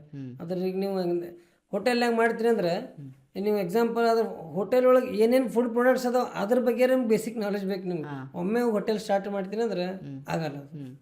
ಫ್ರ್ಯಾಂಚೈಸಿದು ಹೆಂಗೆ ಇರ್ತೈತಿ, ನೀವು ರೊಕ್ಕ ಕೊಡ್ತೀರಿ, ಅವ್ರು ಬಂದು ಸೆಟಪ್ ಮಾಡ್ತಾರೆ, ಅವ್ರದ್ದೊಂದಿಷ್ಟು ಚೆಫ್ ಇರ್ತಾರೆ, ನೀವು ಬರೀ ಸಂತಿ ಮಾಡೋದು, ಬಿಸ್ನೆಸ್ ರನ್ ಆಗ್ಬಿಡ್ತೈತೆ. ಅದು ನಿಮಗೇನು ಗೇನ್ ಆಗಂಗಿಲ್ಲ ಅಲ್ಲಿ, ನೀವು ಯಾವುದೇ ಥರದ ನಾಲೆಜ್ ಗೇನ್ ಮಾಡಂಗಿಲ್ಲ, ಬರೀ ನಿಮ್ಮ ಬಿಸ್ನೆಸ್ ಸ್ಟಾರ್ಟ್ ಆಗತ್ತೆ. ಬಟ್ ಯಾವುದೇ ಬಿಸ್ನೆಸ್ ಇರಲಿ, ನೀವು immediate don't go for profit. Okay, minimum ನೋಡಿ, ಒಂದು ಎಕ್ಸಾಂಪಲ್ ಹೇಳಿದೆಲ್ಲ ಯಾವ ಥರ ಅಂದರೆ, ಈ ಬಿಜಾಪುರ ಒಳಗೆ ನೀವು ಒಂದು ಕೆಫೆನೇ ಮಾಡಿದ್ರಿ ಅಂತ ಅನ್ಕೋರಿ. ಬಿಜಾಪುರ ಸಿಟಿ ಒಳಗೆ ಅಪ್ರಾಕ್ಸಿಮೇಟ್ 4 to 5 lakhs ಪಾಪ್ಯುಲೇಷನ್ ಐತಿ. ಅಪ್ರಾಕ್ಸಿಮೇಟ್ ಒಂದು ಸಿಟಿ, ನಮ್ಮದು Tier 3 ಸಿಟಿ ಇದು. ಓಕೆ, ಈಗ Tier 2 Tier 3 ಸಿಟಿ ಒಳಗೆ ಈಗ ನಮ್ಮದು 4 to 5 lakhs ಪಾಪ್ಯುಲೇಷನ್ ಒಳಗೆ ನೀವು ಒಂದು ಕೆಫೆ ಮಾಡ್ತೀರಿ. 5 ಲಕ್ಷ ಜನನೂ ನಿಮ್ಮ ಕೆಫೆಗೆ ಬರ್ತಾರೇನ್ರಿ? ಇಲ್ಲ, ಸಾಧ್ಯನೇ ಇಲ್ಲ. ಅದ್ರ 10% ಅಂದರೆ ಎಷ್ಟಾಯಿತು? 50,000 ಆಯಿತು. ಅಷ್ಟು ಜನ ಬರ್ತಾರೆ ಅಂತೀರಿ, ಅದು ಬರೋಂಗಿಲ್ಲ. ಅದ್ರದ್ದು 1% ಅಂದ್ರೆ 500 ಆಯಿತು. ಹೌದಾ? ಅಂದರೆ ನೀವು ನಿಮ್ಮದು ಕೆಫೆ ಎಸ್ಟಾಬ್ಲಿಷ್ ಆಗಿ ಬಿಜಾಪುರ ಜನರಿಗೆ ಗೊತ್ತಾಗ್ಬೇಕು, 5 ಲಕ್ಷ ಜನರಿಗೆ ಗೊತ್ತಾಗ್ಬೇಕು, 10 ವರ್ಷ ಬೇಕು. ಅಂದರೆ ಪಬ್ಲಿಕ್ ನಿಮ್ಮ ಕೆಫೆ ಐತಿ ಅಂತೇಳಿ ಬಿಸ್ನೆಸ್ ಗೊತ್ತಾಗ್ಬೇಕಂದ್ರೆ ನಿಮ್ಗೆ ಅಷ್ಟು ಟೈಮ್ ಹೋಗ್ತೈತಿ. ಸೊ ನೀವು ಒಮ್ಮೆ ಪ್ರಾಫಿಟ್ ಹೆಂಗೆ ಎಕ್ಸ್ಪೆಕ್ಟ್ ಮಾಡ್ತೀರಿ? ಹೌದಲ್ರಿ? ಹೌದ್ರಿ. ಆ ಥರ ನೀವು ಬಿಸ್ನೆಸ್ಸನ್ನು ನೀವು ಎಸ್ಟಾಬ್ಲಿಷ್ ಮಾಡಿದಾಗ ಅದನ್ನು ಮಾರ್ಕೆಟಿಂಗ್ ಮಾಡಿರಿ. ಅಂದರೆ ಎಕ್ಸಾಂಪಲ್ ಸೋಷಿಯಲ್ ಮೀಡಿಯಾ ಅಂದ್ರೆ ಗೊತ್ತದ ನಿಮ್ಗೆ ಎಷ್ಟು ವೈರಲ್ ಟ್ರೈನಿಂಗ್ ಅದ. ಈಗ ನೀವು ಒಂದು ರೀಲ್ಸ್ ಮಾಡಿಬಿಟ್ರಿ ಅಂದ್ರೆ ಲಾಸ್ಟ್ ಥೌಸಂಡ್ಸ್ ಆಫ್ ವ್ಯೂಸ್ ಆಗಿಬಿಡ್ತಾವೆ, ಅವರೇ ಬರ್ತಿರ್ತಾರೆ ಅಂತ ಹೇಳ್ತಾರೆ. ಐತೆ ಅದನ್ನು ಅಂದರೆ ನೀವು ಮಾರ್ಕೆಟಿಂಗ್ ಮಾಡಿರಿ. ಯಾರು ಈಗ ನಿಮ್ಮದು ಕೆಫೆ ಐತೆ ಅಂತ ಅನ್ಕೋರಿ, ಅದ್ರದ್ದು ಕೆಫೆದು ಯಾರಪ್ಪ ಕಸ್ಟಮರ್ಸ್ ಅಂದ್ರೆ ಯೂಶ್ವಲಿ ಯೂತ್ಸೇ. ನೀವು ಅವ್ರನ್ನ ಟಾರ್ಗೆಟ್ ಅಂದ್ರೆ ಇನ್ಸ್ಟಾ, ಫೇಸ್ಬುಕ್, ವಾಟ್ಸಪ್ನಾಗೆ ನೀವು ಒಂದು ಗ್ರೂಪ್ಸ್ ಮಾಡಿ ನಿಮ್ಮ ಪ್ರಾಡಕ್ಟ್ಸ್ನ ಅವ್ರಿಗೆ ಎಕ್ಸ್ಪ್ಲೇನ್ ಮಾಡಿರಿ, ಅಥವಾ ಈ ಥರ. ಓಕೆ, ಸೊ ಈಗ ನಾವು ಅಂದ್ರೆ ಭಾಳ ಫ್ರೆಂಡ್ಸ್ ಹಿಂಗೆ ಸೋಷಿಯಲ್ ಮೀಡಿಯಾದೊಳಗೆ ಹಿಂಗೆ ಟ್ರೆಂಡಿಂಗ್ ಅಂತೇಳಿ ಹೋಟೆಲ್ದೊಳಗೆ ಯೋಚನೆ ಮಾಡಿದ್ರೆ ಒಂದು ತೆಲಕ್ ಬರೋದಂದ್ರೆ ರಾಮೇಶ್ವರಂ ಕೆಫೆ, ಆಮೇಲೆ ಬೆಂಗಳೂರಿನಾಗ ವಿದ್ಯಾರ್ಥಿ ಭವನ್ ಭಾಳ ಹಳಿ ವರ್ಷದಿಂದ ಐತಿ. ಸೊ ಅಂಥದ್ದು ಒಂದು ಐಕಾನಿಕ್ ಒಂದು ಹೋಟೆಲ್ ಮಾಡ್ಬೇಕಂದ್ರೆ ನಾವು ಹೆಂಗೆ ಪ್ರಿಪೇರ್ ಆಗಿರಬೇಕು, ಅದಕ್ಕೆ ಹೆಂಗೆ ಪ್ರಿಪರೇಷನ್ ನಡಿಬೇಕು ನಮ್ಮದು? ನಾ ಮಾಡಿದರೆ ನನ್ನ ಫ್ರೆಂಡ್ಸ್ ಬರ್ತಾರೋ, ನನ್ನ ರಿಲೇಟಿವ್ಸ್ ಬರ್ತಾರೋ, ನನ್ನ ಫ್ರೆಂಡ್ಸ್ ಥೌಸಂಡ್ಸ್ ಮಂದಿ, 2,000 ಮಂದಿ ಅದಾರ, ಅವ್ರೆಲ್ಲರೂ ಕೆಫೆಗೆ ಬರ್ತಾರೆ. ಅದನ್ನು ನೀವು ಇಟ್ಕೊಂಡು ಯಾವುದೋ ಬಿಸ್ನೆಸ್ ಮಾಡೋಕೆ ಹೋಗ್ಬೇಡ್ರಿ. ಯಾಕಂದ್ರೆ ಅವ್ರು ಬರೋದು ಬಿಡೋದು ಅವ್ರಿಗೆ ಬಿಟ್ಟಿದ್ದದು. ನಾ ಈಗ ಒಂದು ಹೋಟ್ಲ್ ಮಾಡೀನಿ ಅಂದ್ರೆ ಅವರೆಲ್ಲ ಬಂದು ನನ್ನ ಹತ್ರನೇ ಟಿಫಿನ್ ಮಾಡಬೇಕು, ಅವ್ರು ಇಷ್ಟ ಅದು. ನಮ್ಮ ಫ್ರೆಂಡ್ಸ್ ಇರಲಿ ಯಾರೇ ಇರಲಿ, ಅವರು ಅದಕ್ಕೆ ಅವ್ರು ಬರ್ತಾರೆ. ನನ್ನ ಸರ್ಕಲ್ ದೊಡ್ಡದಿತ್ತು, ನಾ ಮಾಡ್ತೀನಿ. ಅದು ನಾ ಸೋಷಿಯಲ್ ಮೀಡಿಯಾ ಕಿಂಗ್ ಅವೆಲ್ಲ ಸೆಕೆಂಡರಿ. ಅದು ಕಿಂಗ್ ಎಲ್ಲ, ಅದು ಕಿಂಗ್ ಇದ್ದವರು ಎಷ್ಟೋ ಜನ ಎಕ್ಸಾಸ್ಟ್ ಆಗಿ ಹೋಗ್ಯಾರದ್ದೆ. ಅದಕ್ಕೆ ಯಾರನ್ನೂ ನಂಬಿ ಬಿಸ್ನೆಸ್ ಮಾಡಬೇಡ್ರಿ. ಫಸ್ಟ್ ನೀವು ಅದೇ ಹೇಳ್ತೀನಲ್ಲ, ನಿಮ್ಮದು ನೀವೇ ನಂಬೋದು, ನೀವೇ ಗಟ್ಟಿ ಆಗೋದಿಲ್ಲ. ಎಲ್ಲದಕ್ಕೂ ರೆಡಿ ಇರ್ಬೇಕು ನೀವು.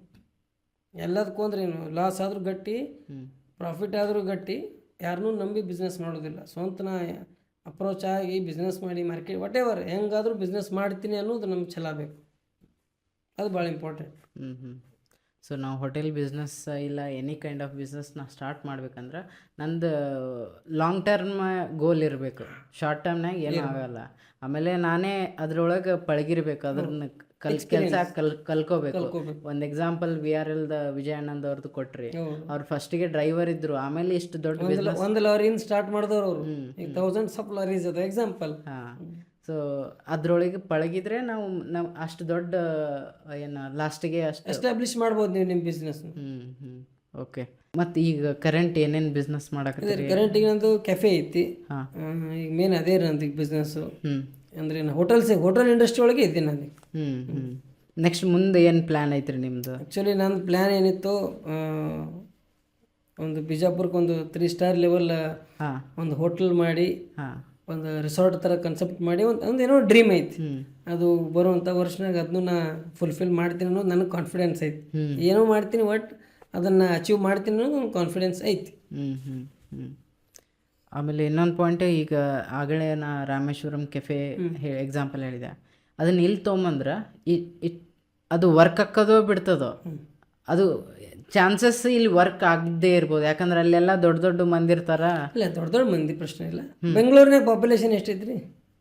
ಭಾಳ ಐತ್ರಿ, 1.5 ಕೋಟಿ ಪಾಪ್ಯುಲೇಷನ್ ಐತಿ. ಅಲ್ಲಿಗೆ ನೀವು ಮತ್ತು ಬೆಂಗಳೂರಿನಾಗ ಹೆಂಗೈತಿ, ಫುಡ್ ಸೆಕ್ಟರ್ಗೆ ಲಾಸ್ ಇಲ್ಲ ಬಿಸ್ನೆಸ್. ಯಾಕಂದ್ರೆ ಅಲ್ಲಿ ಪಬ್ಲಿಕ್ ಗ್ಯಾದರಿಂಗ್ ಕ್ರೌಡ್ ಭಾಳ ಐತಿ. ಮತ್ತು ಅಲ್ಲಿ ನೀವು ಎಷ್ಟು ಹೋಟೆಲ್ ಕೆಫೆ ಆದ್ರೂ ರನ್ ಆಗ್ತಾವಲ್ಲಿ. ಈ ರಾಮೇಶ್ವರಂ ಅಂತ ಕೆಫೆ ಬಿಜಾಪುರ ನಡೀತಿತ್ತು ಇಲ್ಲೋ ಸೆಕೆಂಡರಿ, ಬಟ್ ನಾವು ಫಸ್ಟ್ ಆಫ್ ಆಲ್ ಇಷ್ಟು ಪಬ್ಲಿಕ್ಕೇ ಇಲ್ಲಿ. ಹೌದು. ಈಗ ಒಂದು ಎಕ್ಸಾಂಪಲ್, ಬೆಂಗಳೂರಿನ ರಾಜಾಜಿನಗರ್ ಅಂತ ಒಂದು ಏರಿಯಾ ಐತಿ, ಅದು ನಮ್ಮ ಬಿಜಾಪುರ ಅಷ್ಟು ಐತಿ. ಅದು ಒಂದು ಪಾರ್ಟ್ ಆಫ್ ದಿ ಬೆಂಗಳೂರು. ಅದರಷ್ಟು ಏರಿಯಾನೇ ನಮ್ಮ ಬಿಜಾಪುರ ಐತಿ. ಅಂದ್ರೆ ಒಂದು ಪಾಪ್ಯುಲೇಷನ್ ವೈಸ್ ಹೇಳ್ತೀನಿ ನಾನು, ಏರಿಯಾ ವೈಸ್ ಅಲ್ಲ, ಪಾಪ್ಯುಲೇಷನ್ ವೈಸ್. ಹಂಗಿದ್ದಾಗ ಅಷ್ಟು ದೊಡ್ಡ ಇನ್ವೆಸ್ಟ್ ಮಾಡಿ ಕೆಫೆ ಮಾಡ್ತಾರಲ್ಲ, ಅಂದರೆ ಒಂದು ಹೋಟ್ಲ್ ಸೆಗ್ಮೆಂಟ್ ಅದು ನಡೀತಿತ್ತು ಇಲ್ಲೂ ಸೆಕೆಂಡರಿ. ಬಟ್ ಅದು ಅಷ್ಟು ಮಟ್ಟಿಗೆ ಇನ್ವೆಸ್ಟ್ಮೆಂಟ್ ಅಂದರೆ ಏನಂತಾರೆ, ಹ್ಯೂಜ್ ಇನ್ವೆಸ್ಟ್ಮೆಂಟ್ ಆಗತ್ತೆ ಅದು ಇಲ್ಲಿ. ಈ ಬಿಜಾಪುರ ಸೆಕ್ಟರ್ಗೆ, ಈ ಟೈರ್ 2 ಸಿಟಿಗೆ ಸ್ವಲ್ಪ ಕಷ್ಟ ಆಗ್ಬೋದು. ಸೊ ಯಾವುದೋ ದೊಡ್ಡದು ಎಲ್ಲೋ ನೋಡ್ಕೊಂಬಂದು ಇಲ್ಲಿ ಬ್ಲೈಂಡ್ಲಿ ಸ್ಟಾರ್ಟ್ ಮಾಡ್ತೀನಿ ಅಂದ್ರೆ ನಡೆದಿಲ್ಲ, ಅಲ್ಲಿ ಯಾವುದೂ ನಡೆಯಂಗಿಲ್ಲ ಕೆಲಸ. ಯಾಕಂದರೆ ಬೆಂಗಳೂರು ವಾತಾವರಣನೇ ಬೇರೆ, ಅಲ್ಲಿ ಪಬ್ಲಿಕ್ಕೇ ಬೇರೆ, ಅಲ್ಲಿ ಜನ ಫುಡ್ಡಿ ಅದಾರು, ಮತ್ತು ಅಲ್ಲಿ ಯಾರಿಗೂ ಟೈಮ್ ಇಲ್ಲ ಅಡುಗೆ ಮಾಡಿ ತಿನ್ನಕ್ಕೆ. ಅಲ್ಲಿ ಹೋಟ್ಲ್ ಚೆನ್ನಾಗಿ ನಡೀತಾವೆ. ಇಲ್ಲಿ ನಂಬಲ್ಲಿ ಬೆಳಗ್ಗೆ 9 ತನಕ ನಾವು ಖಾಲಿನೇ ಇರ್ತೀವಿ ಎಲ್ಲರೂ. ಅಂದರೆ ನಮ್ಮ ಈ ಬಿಜಾಪುರ ಮತ್ತು ಬೆಂಗಳೂರಿಗೆ ಕಂಪೇರ್ ಮಾಡೋಕೆ ಆಗಂಗಿಲ್ಲ. ನಮ್ಮದು ವೇ ಆಫ್ ದ ಲಿವಿಂಗ್ ಸ್ಟೈಲೇ ಬೇರೆ. ಅವರು 10 ಗಂಟೆಗೆ ಡ್ಯೂಟಿ ಹೋಗ್ಬೇಕಂದ್ರೆ 7:30 ಮನೆ ಬಿಡ್ಬೇಕು ಅವರು. ನಮ್ದು ಇಲ್ಲಿ 10 ತನಕ ಇದು 10ವರೆಗೆ ನಾವು ಹೋಗ್ಬಿಡ್ತೀವಿ 10 ನಿಮಿಷನಾಗ. ಅಲ್ಲಿ ಹಂಗಿಲ್ಲ, ಅವ್ರ ಹತ್ರ ಟೈಮ್ ಇಲ್ಲ. ಓಕೆ. ಈಗ ನಮ್ಮ ಬಿಜಾಪುರದೊಳಗೆ ಭಾಳ ಅಂದ್ರೆ ದೊಡ್ಡ ದೊಡ್ಡ ಲಕ್ಸುರಿಯಸ್ ಹೋಟೆಲ್ಸ್ ರನ್ ಆಕ್ಕವು, ಪ್ರಾಫಿಟ್ ಆಕ್ಕದವ್ರಿಗೆ. ಅದೇ ಹೇಳ್ತೀನಿ, ಪ್ರಾಫಿಟ್ ಮಾತಾಡೋದಿಲ್ಲ ಇಲ್ಲಿ, ರನ್ ಆಗ್ತಾವೆ ಬಿಸ್ನೆಸ್ ನೀವು ರನ್ ಮಾಡಬೇಕು. ಬಿಸ್ನೆಸ್ ರನ್ ಆಗಂಗಿಲ್ಲ ಅಂತಿಲ್ಲ, ರನ್ ಮಾಡಬೇಕು. ಅದೇ ನೋಡ್ರಿ, ನೀವು ಒಂದು 10 CR ಇನ್ವೆಸ್ಟ್ ಮಾಡ್ತೀರಿ, 5. ಈಗ ಒಂದು ಬಿಜಾಪುರ್ನಾಗೆ ಒಂದು ಎಕ್ಸಾಂಪಲ್ ಹೇಳ್ತೀನಿ. ಈಗ ಯಾವುದಪ್ಪ ಒಂದು ರಿಸೋರ್ಸ್ ಯಾವ್ದು ಇರಲಿಲ್ಲ ಅಂದರೆ ಇಲ್ಲಿ ಒಂದು ನಮೀಗ ರೀಸೆಂಟಾಗಿ ಒಂದು ಹೋಟ್ಲ್ ಓಪನ್ ಆಯ್ತು. ಒಂದು 3 ಸ್ಟಾರ್ ಎಮ್ಯುನಿಟೀಸ್ ಇದ್ದಿದ್ದು ಹೋಟೆಲ್ ಗೌರ್ಮೆಂಟೇ ಮಾಡತ್ತಾರೆ. ಈಗ ಬಿಜಾಪುರ್ನಾಗ ಯಾರೋ ಬೆಂಗಳೂರಿಂದ ಬರ್ತಾರೆ, ಈಗ ಒಂದು ಟೂರಿಸ್ಟ್ ಬರ್ತಾರೆ, ಅವರು ಒಂದು ಸ್ವಲ್ಪ VIP ಇರ್ತಾರೆ. ಇಲ್ಲಿ ಬಂದಾಗ 3 ಸ್ಟಾರ್ ಎಮ್ಯುನಿಟೀಸ್ ನೋಡೋಕೆ ಪ್ರಯತ್ನ ಮಾಡ್ತಾರೆ. ಎಲ್ಲ ಲೋಕಲ್ ಹೋಟ್ಲಸ್ ಇದ್ದು ಅಂದ್ರೆ ಅವ್ರು ಪ್ರಿಫರೆನ್ಸ್ ಕೊಡೋಂಗಿಲ್ಲ. ಏನಪ್ಪ ಎಲ್ಲ ಅಂದರೆ ನಿಮ್ಮ ಬೆಲ್ಲಿ ಇಲ್ಲಿ ರಿಸೋರ್ಸ್ ಇದ್ದು ಅಂದ್ರೆ ನೀವು ಅದನ್ನು 100% ಅದು ಬಳಕೆಗೆ ಬರ್ತೈತಿ. ಬಟ್ ಅದು ಇಮಿಡಿಯೇಟ್ ಬರ್ತೈತೆ ಅನ್ನೋಕೆ ನಾ ಹೇಳಂಗಿಲ್ಲ, ಅದನ್ನು ನೀವು ಎಸ್ಟಾಬ್ಲಿಷ್ ಮಾಡ್ಬೇಕು. ಓಕೆ. ಈಗ ಅದೇ ಹೇಳ್ತೀನಿ, ನಾವು ಬಿಜಾಪುರನೇ ನೋಡ್ರಿ. ಈಗ ನಿಮ್ಗೆ ಒಂದು ಎಕ್ಸಾಂಪಲ್, ಈಗ ಬಿಜಾಪುರ ಒಳಗೆ ಫ್ರೂಟ್ಸ್ ಯಾವ ಸಿಗ್ತಾವೆ? ಫ್ರೂಟ್ಸ್ ರೆಗ್ಯುಲರ್ಲಿ ಯಾವ ಫ್ರೂಟ್ಸ್ ತಿಂತೀರಿ ನೀವು? ಮಾರ್ಕೆಟಿಗೆ ಬರೋ ಇದೆ ಚೇರು, ಚಿಕ್ಕು, ಆ್ಯಪಲ್, ಬನಾನಾ, ಆರೆಂಜ್, ಇವು ರೆಗ್ಯುಲರ್ಲಿ ಸಿಗ್ತಿರ್ತಾವೆ. ಈಗ ನಂಬಲ್ಲಿ ಲಿಚಿ ಸಿಗಂಗೇ ಇಲ್ಲ. ಇಲ್ಲಿ ಸಿಕ್ಕರೆ ತಿಂತಾರೆ ಅವು, ಹೌದು. ನಂಬಲ್ಲಿ ಸಿಗಂಗಿಲ್ಲ ಅವು. ಈಗ ಯಾರೋ ಎಲ್ಲಿದ್ದು ತಂದಿಲ್ಲ ಅಂದ್ರೆ ಕಾಸ್ಟ್ಲಿ ಆಗ್ತೈತಿ. ಬಟ್ ನಂಬಲ್ಲಿ ಅದೇ ರಿಸೋರ್ಸಸ್ ಏನಿರ್ತಾವಲ್ಲ ಅದನ್ನು ಹೆಚ್ಚು ಪ್ರಿಫರೆನ್ಸ್ ಕೊಡೋದು. ಇರ್ಲಾರ್ದು ತಂದಿಲ್ಲಿ ಮಾಡೋಕೆ ಹೋದ್ವಿ ಅಂದ್ರೆ ಅದು ಸ್ವಲ್ಪ ಕಷ್ಟ ಆಗ್ತೈತಿ. ಈ ಕ್ವಶನ್ ಯಾಕೆ ಕೇಳಿದೆ ಅಂದ್ರೆ, ನಾವೆಲ್ಲ ಮಿಡಲ್ ಕ್ಲಾಸ್ ಬ್ಯಾಕ್ಗ್ರೌಂಡಿಂದ ಬಂದವರು. ಸೊ ಒಂದು ಲೆವೆಲಿಗೆ ಯೋಚನೆ ಮಾಡ್ತೀವಿ, ಅದ್ರ ಮ್ಯಾಗ ನಾವು ಹೋಗೋಕ್ಕೆ ಟ್ರೈ ಮಾಡೋದಿಲ್ಲ. ಸೊ ಈ ಕೈಂಡ್ ಆಫ್ ಕಸ್ಟಮರ್ಸ್ ಎಲ್ಲಿ ಹೋಗ್ತಾರ ಅನ್ನೋದು ಒಂದು. ಆಮೇಲೆ ಎಷ್ಟು ಮಂದಿ ಅದಾರ ಬಿಜಾಪುರ್ನಾಗ ಅನ್ನೋದು ಒಂದು ಕ್ವಶನ್. ಒಂದು ಹೇಳ್ತೀನಿ ರೀ, ಈ ಪ್ರೆಸೆಂಟ್ಸ್ ಯೂತ್ಸಿಗೆ ಸೆಂಟ್ರಲ್ ಗೌರ್ಮೆಂಟಿಂದ ಸ್ಕಿಲ್ ಇಂಡಿಯಾ ಮತ್ತು ಇವೇನು ನಮ್ಮ ಸೆಂಟ್ರಲ್ ಗೌರ್ಮೆಂಟ್ ಸ್ಕೀಮ್ಸ್ ಅದಾವು, ಸ್ವತಃ ಟ್ರೈನಿಂಗ್ ಮಾಡ್ತಾರೆ ಅವ್ರು. ನೀವು ಯಾವುದ್ರೊಳಗೆ ಸ್ಕಿಲ್ಡ್ ಇದ್ದೀರ ಒಂದಿಷ್ಟು ಸೆಗ್ಮೆಂಟ್ ಅದಾವೆ. ಅಂದರೆ ಎಕ್ಸಾಂಪಲ್ ಟೈಲರಿಂಗು, ಬೇಕ್ರಿ ಐಟಮ್ಸು, ಸಿಲ್ಕ್ ವರ್ಮಿಂಗು, ಅಂದರೆ ಒಂದು ಸಾವಿರಾರು ಒಂದು ವಿಂಗ್ಸ್ ಅದಾವೆ. ಈಗ ನೀವು ಯಾವುದ್ರಾಗ ಇಂಟ್ರೆಸ್ಟ್ ಇದ್ರಿ ಅದನ್ನು ನೀವು ಪಿಕ್ ಮಾಡಿದ್ರಿ ಅಂದ್ರೆ ಅದನ್ನು ನಿಮಗೆ ಗೌರ್ಮೆಂಟೇ ಟ್ರೈನ್ ಮಾಡ್ತಾರೆ. ನಿಮಗೆ ಟ್ರೈನ್ ಮಾಡಿ ಮತ್ತು ಬ್ಯಾಂಕ್ ಲೋನ್ ಮಾಡಿ ನಿಮ್ಗೆ ಸಬ್ಸಿಡಿ ಕೂಡ ಸಿಗ್ತೈತೆ. ಅಂದ್ರೆ ಅವೆಲ್ಲ ಸೆಗ್ಮೆಂಟ್ಸ್ ಅದಾವೆ. ನಾವು ಅದನ್ನು ಯಾರೂ ವಿಚಾರೇ ಮಾಡೋಂಗಿಲ್ಲ. ನಮ್ಗೇನು ಗೊತ್ತೈತಿ, ಯಾರು ನೋಡಿ ಏನಾರು ಮಾಡೋದು ಬಿಟ್ಟರೆ ಏನೋ ಗೊತ್ತಿಲ್ಲ. ನಾವು ಅದನ್ನೆಲ್ಲ ಮಾರ್ಕೆಟ್ ಸ್ಟಡಿ ಮಾಡ್ಕೋಬೇಕು. ಈಗ ನಾವು ಹೇಳಿದ್ನಲ್ಲ, ಈಗ ಸೆಂಟ್ರಲ್ ಗೌರ್ಮೆಂಟ್ದಿಂದ ಮುದ್ರಾ ಯೋಜನೆ ಅಂತ ಐತಿ. ಅಪ್ ಟು 10 lakhs ನಿಮ್ಗೆ ವಿತೌಟ್ ಸೆಕ್ಯೂರಿಟಿ ಲೋನ್ ಕೊಡ್ತಾರೆ. ಪಟ್ಟನೆ ಮನ್ಯಾಗ 1,00,000 ಕೊಡ್ರಿ ಅಂದ್ರೆ ಮೊದಲು ಮನ್ಯಾಗ ಕಪಾಳಿಗೆ ಹೊಡಿತಾರೆ. ಬ್ಯಾಂಕ್ದವ್ರು ನಿಮಗೆ ವಿತೌಟ್ ಸೆಕ್ಯೂರಿಟಿ 10,00,000 ನಿಮ್ಗೆ ಲೋನ್ ಕೊಡ್ತಾರೆ ಅಂದ್ರೆ ನೀವು ಬಿಸ್ನೆಸ್ ಅಂಥ ಬಿಸ್ನೆಸ್ ಇರ್ಬೇಕು ನಿಮ್ಮದು. ಅಂದರೆ ನೀವು ಯಾರೂ ರಿಸ್ಕ್ ತೊಗೊಳಂಗಿಲ್ಲ. ಸ್ಟಡಿ ಮಾಡಲ್ಲ. ನೀವು ಸುಮ್ಮನೆ ಏನೋ ಒಂದು ಎಲ್ಲೋ ಹೋಗಿ ಎಲ್ಲೋ ಗೋವಾದಾಗ ಹೋದಾಗ ಒಂದು ಕ್ಯಾಸಿನೋ ಐತಿ, ಬಿಜಾಪುರ ಬಂದು ಒಂದು ಕ್ಯಾಸಿನೋ ಮಾಡಿದ್ರೆ ಆಯ್ತೇನೋ, ಬೆಂಗಳೂರಿನಾಗ ಹೋಗಿ ಪಬ್ಗೆ ಹೋಗಿ ಇಲ್ಲಿ ಬಂದು ಪಬ್ ಮಾಡಿದ್ರೆ ಆಯ್ತೇನೋ, ಅವೆಲ್ಲ ಆಗ್ಲಾರ್ದು. ಇಲ್ಲಿ ಏನಿರ್ತೈತಿ, ಇಲ್ಲೇನು ನಡೀಬಹುದು ಅದನ್ನು ನೀವು ಸ್ಟಡಿ ಮಾಡಿರಿ. ನಿಮ್ಗೆ ಸಾಕಷ್ಟು ಸ್ಕೀಮ್ಸ್ ಅದಾವೆ, ನಿಮ್ಮ ಟ್ರೈನಪ್ ಮಾಡೋರು ಅದಾರ, ನೀವು ಸ್ವಂತ ಎಕ್ಸ್ಪೀರಿಯೆನ್ಸ್ ಮಾಡ್ಕೊಂಡು ಆಮ್ಯಾಗ ಒಂದು ಕಾಲಿಡ್ರಿ. ಸೊ ಬೇರೆದವ್ರು ನೋಡಿ ಮಾಡಕ್ಕೆ ಹೋಗ್ಬೇಡಿ, ಏನು ಮಾಡಕ್ಕೆ ಹೋಗ್ಬೇಡ್ರಿ, ಬೇರೆದವ್ರು ನೋಡಿ ಏನು ಮಾಡಬೇಡ್ರಿ. ನಿಮ್ಮದೇ ಒಂದು ಸ್ಟಡಿ ಮಾಡಿರಿ, ಸ್ಕಿಲ್ಸ್ ಇಂಪ್ರೂವ್ ಮಾಡ್ಕೊರಿ, ಆಮೇಲೆ ಅದ್ರೊಳಗೆ ಕಾಲಿಡ್ರಿ. ಸ್ವತಃ ಅದ್ರಾಗ ನೀವು ಪಳಗ್ರಿ, ಆದ್ಮ್ಯಾಗ ನೀವು ಅದ್ರೊಳಗೆ ನೀವು ಇನ್ವಾಲ್ವ್ಮೆಂಟ್ ಆಗ್ರಿ. ಅಲ್ಲಿವರೆಗೂ ಸಡನ್ನಾಗಿ, ಯಾಕಂದ್ರೆ ಅದೇ ಹೇಳಿದ್ನಲ್ಲ ಆಗಲೇ, ರಿಸ್ಕ್ ಇರ್ತದೆ ಬಿಸ್ನೆಸ್ ಅಂದ್ರೆ ಯಾವುದೇ ಇರಲಿ. ನೀವು ಒಂದೇ ಸ್ಟೆಪ್ಗೆ ಫೇಲ್ ಆದ್ರಿ ಅಂದ್ರೆ ಮುಂದೆ ಇನ್ನೊಮ್ಮೆ ನೀವು ಬಿಸ್ನೆಸ್ಸೇ ಮಾಡೋಂಗಿಲ್ಲ. ಹೌದು, ಹೆದರಿ ಬಿಡ್ತೀರಿ.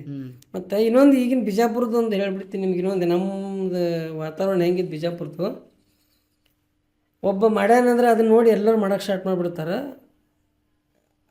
6 ತಿಂಗಳು ಬಿಟ್ಟು ನೋಡ್ರಿ ನೀವು, ಅದ್ರಾಗ 10 ಅಂಗಡಿ ಒಳಗೆ 2 ಅಂಗಡಿ ಚಾಲು ಇರ್ತಾವೆ, 8 ಅಂಗಡಿ ಬಂದಾಗಿರ್ತಾವೆ. ಆ 8 ಬಂದ್ ಮಾಡಿದವ್ರು ಏನು ಹೇಳ್ತಾರೆ ಗೊತ್ತಾನ ಮಂದಿಗೆ ಹೋಗಿ, ಬಿಸ್ನೆಸ್ ಏನು ನಡೆಯಂಗಿಲ್ಲ, ಅದೇನು ಉಪಯೋಗ ಇಲ್ಲ ಅದು ಬಿಸ್ನೆಸ್. ಆ ಬಿಸ್ನೆಸ್ ಡ್ಯಾಮೇಜ್ ಮಾಡಕ್ಕೆ ಹೋಗ್ತಾರು, ನಿನಗೆ ನಡ್ಸಕ್ಕೆ ಬಂದಿರಂಗಿಲ್ಲ ಅದು. ಮತ್ತು ನೀವು ಎಲ್ಲಿ ಲೊಕೇಶನ್ ಅದೇ ಹೇಳಿದ್ನಲ್ಲ, ಮತ್ತು ವಾಪಸ್ ಅದೇ ಬರ್ತದೆ. ನೀ ಏನು ಮಾಡಕ್ಕೆ ಹೋಗಿದ್ದೀರ ಅದನ್ನು ಬೇರೆ ಕಾಂಪಿಟೇಟರ್ ನೀವು ಅಲ್ಲಿ ಹೋಗಿ ಸಸ್ಟೈನ್ ಮಾಡಕ್ಕೆ ತಯಾರಿಲ್ಲ. ಅದು ಬಿಸ್ನೆಸ್ ನೀವು ಮತ್ತು ಫಸ್ಟ್ ಸ್ಟಾರ್ಟ್ ಮಾಡಿದಾಗ ಇನ್ನೂ ಇದ್ದಾವ, ಇವ್ರು ಬಂದು ನಡು ಬಂದವ್ರು ಹೋಗ್ಬಿಟ್ರು ವಾಪಸ್. ಅದೇ ನೀವು ಬಿಸ್ನೆಸ್ ಏನು ಮಾಡ್ತೀರಿ ಅನ್ನೋದು ಇಂಪಾರ್ಟೆಂಟ್ ಆಗ್ತೈತಿ. ಮತ್ತು ಮಂದಿಗೆ ಅಂದ್ರೆ ನೀವು ಅದರಿಂದ ಕ್ವಿಟ್ ಆಗಿ ಬಿಸ್ನೆಸ್ ನಡೆಯಂಗಿಲ್ಲ ಅಂತ ಹೇಳ್ತಾರಲ್ಲ, ಆ ನಡೆಯಂಗಿಲ್ಲ ಅನ್ನೋ ಮತ್ತು 10 ಮಂದಿ ನಡೆಯಂಗಿಲ್ಲ ಬಿಡು ಬಿಸ್ನೆಸ್ ಮನ್ಯಾಗ ಬೇಡ ಅನ್ನತ್ತಾರ ಅಂತ ಹೇಳಿ ಸ್ಟಾರ್ಟ್ ಮಾಡಿಬಿಡ್ತಾರೆ. ಇದು ಆಗಬಾರ್ದು. ಓಕೆ, ರಿಸ್ಕ್ ತಗೋರಿ. ರಿಸ್ಕ್ ತೊಗೊಳ್ಳಾರ್ದು ನಿಮ್ಗೆ ಏನೂ ಆಗಂಗಿಲ್ಲ. ರಿಸ್ಕ್ ತೊಗೊಳ್ಳೇಬೇಕು, ಬಟ್ ರಿಸ್ಕ್ ತೊಗೊಂಡಂಗೆ ಕೆಲಸ ಮಾಡಬೇಕು. ರಿಸ್ಕ್ ನೀವು ಇಲ್ಲಾರ್ದು ಏನೂ ಮಾಡೋಕ್ಕೆ ಸಾಧ್ಯನೇ ಇಲ್ಲ. ನಮ್ಮದು ಬಿಸ್ನೆಸ್ ಬಜೆಟ್ ಒಳಗೆ ಲಾಸ್ದು ಒಂದು ಸೈಡ್ ಇಟ್ಕೋಬೇಕು ನಾವು. ಇಷ್ಟಂತೂ ನಾ ಲಾಸ್ ತಗೋತೀನಿ ಅಂತಂದು. ಹೌದು, great sir. So thank you. ಇಷ್ಟೊತ್ತನ ನೀವು ನಮ್ಗೆ ಟೈಮ್ ಕೊಟ್ರಿ. ನೀವು ಇಷ್ಟು ಬ್ಯುಸಿ 2-3-4 ಕಾಲ್ಸ್ ಬಂದು ವರ್ಕ್ ಸೆಕ್ಟರ್ನಾಗ ಇರ್ತಾವೆ, ಎಲ್ಲನೂ ಮ್ಯಾನೇಜ್ಮೆಂಟ್ ಮಾಡ್ಬೇಕಾಗತ್ತೆ ರೀ. ನನಗೆ ತಿಳಿದಿದ್ದ ಮಟ್ಟಿಗೆ ನಂದು ಎಕ್ಸ್ಪೀರಿಯೆನ್ಸನ್ನು ನಿಮ್ಮ ಮುಂದೆ ಶೇರ್ ಮಾಡೋಕ್ಕೆ ನನಗೂ ಒಂದು ಅವಕಾಶ ಮಾಡಿಕೊಟ್ಟಿರಿ. ನಾನು ನಿಮ್ಮದು ಹೆಡ್ ಮಾಸ್ಟರ್ ಚಾನಲ್ಗೆ ನಾನು ಒಂದು ಒಳ್ಳೆ ಗ್ರೋತ್ ಆಗಲಿ ಅಂತೇಳಿ ಅದಕ್ಕೆ ನಮ್ಮಂಥ ಯೂತ್ಸ್ ಅದಕ್ಕೆ ಆಲ್ವೇಸ್ ಸಪೋರ್ಟ್ ಇರ್ತೀವಿ. ಯಾಕಂದ್ರೆ ನೀವು ಒಬ್ಬ ಬೀಯಿಂಗ್ ಯಂಗ್ಸ್ಟರ್, ನಾವು ಇಂಥವಕ್ಕೆ ನಾ ವಿಶೇಷವಾಗಿ ಇನ್ನೊಂದು ಏನಂದ್ರೆ, ಯಾರು ಯೂತ್ಸು ಹೊಸದು ಏನು ಟ್ರೈ ಮಾಡ್ತಿರ್ತಾರಲ್ಲ ಅವ್ರಿಗೆ ಅಪರ್ಚುನಿಟಿ ಕ್ರಿಯೇಟ್ ಆಗ್ತಿರ್ತಾವಲ್ಲ, ಅವ್ರಿಗೆ ನಾವು ಭಾಳ ಸಪೋರ್ಟ್ ಮಾಡ್ತೀವಿ. ಯಾವುದೇ ಸೆಕ್ಟರ್ ಇರಲ್ಲ, ಸಪೋರ್ಟ್ ಮಾಡ್ತೀವಿ. Thank you sir. ಸೊ ಇಷ್ಟೊತ್ತನ ಟೈಮ್ ಕೊಟ್ಟಿದ್ರೆ ಥ್ಯಾಂಕ್ ಯು. ಇದು ಒಂದು ಸ್ವಲ್ಪ ಸಮಯದೊಳಗೆ ಇವರು ಸ್ವಲ್ಪ ಟೈಮ್ ಇದ್ರ ಸಲುವಾಗಿ ನಾವು ಇಷ್ಟೇ ಮಾಡಿದ್ದೇವೆ. ಮತ್ತು ಇದ್ರ ಸೆಕೆಂಡ್ ಪಾರ್ಟ್ ನೋಡೋಣ, ಅವ್ರ ಟೈಮ್ ಸಿಕ್ತಂದ್ರೆ ಇನ್ನೊಂದು ಪಾರ್ಟ್ ಮಾಡೋಣ. ಅವಾಗ ಇನ್ನೊಂದು ಸ್ವಲ್ಪ ಜಾಸ್ತಿ ಮಾತಾಡೋಕೆ, ಜಾಸ್ತಿ ಹೊಸ ಇದ್ರ ಟಾಪಿಕ್ ಮ್ಯಾಗ ಟಚ್ ಮಾಡಿದೆವು ಅವಾಗ ನೋಡೋಣ. Thank you for listening. Like ಮಾಡಿರಿ, ಹಾಗೆ ಶೇರ್ ಮಾಡಿರಿ, ಮರಿಬೇಡ್ರಿ. Thank you.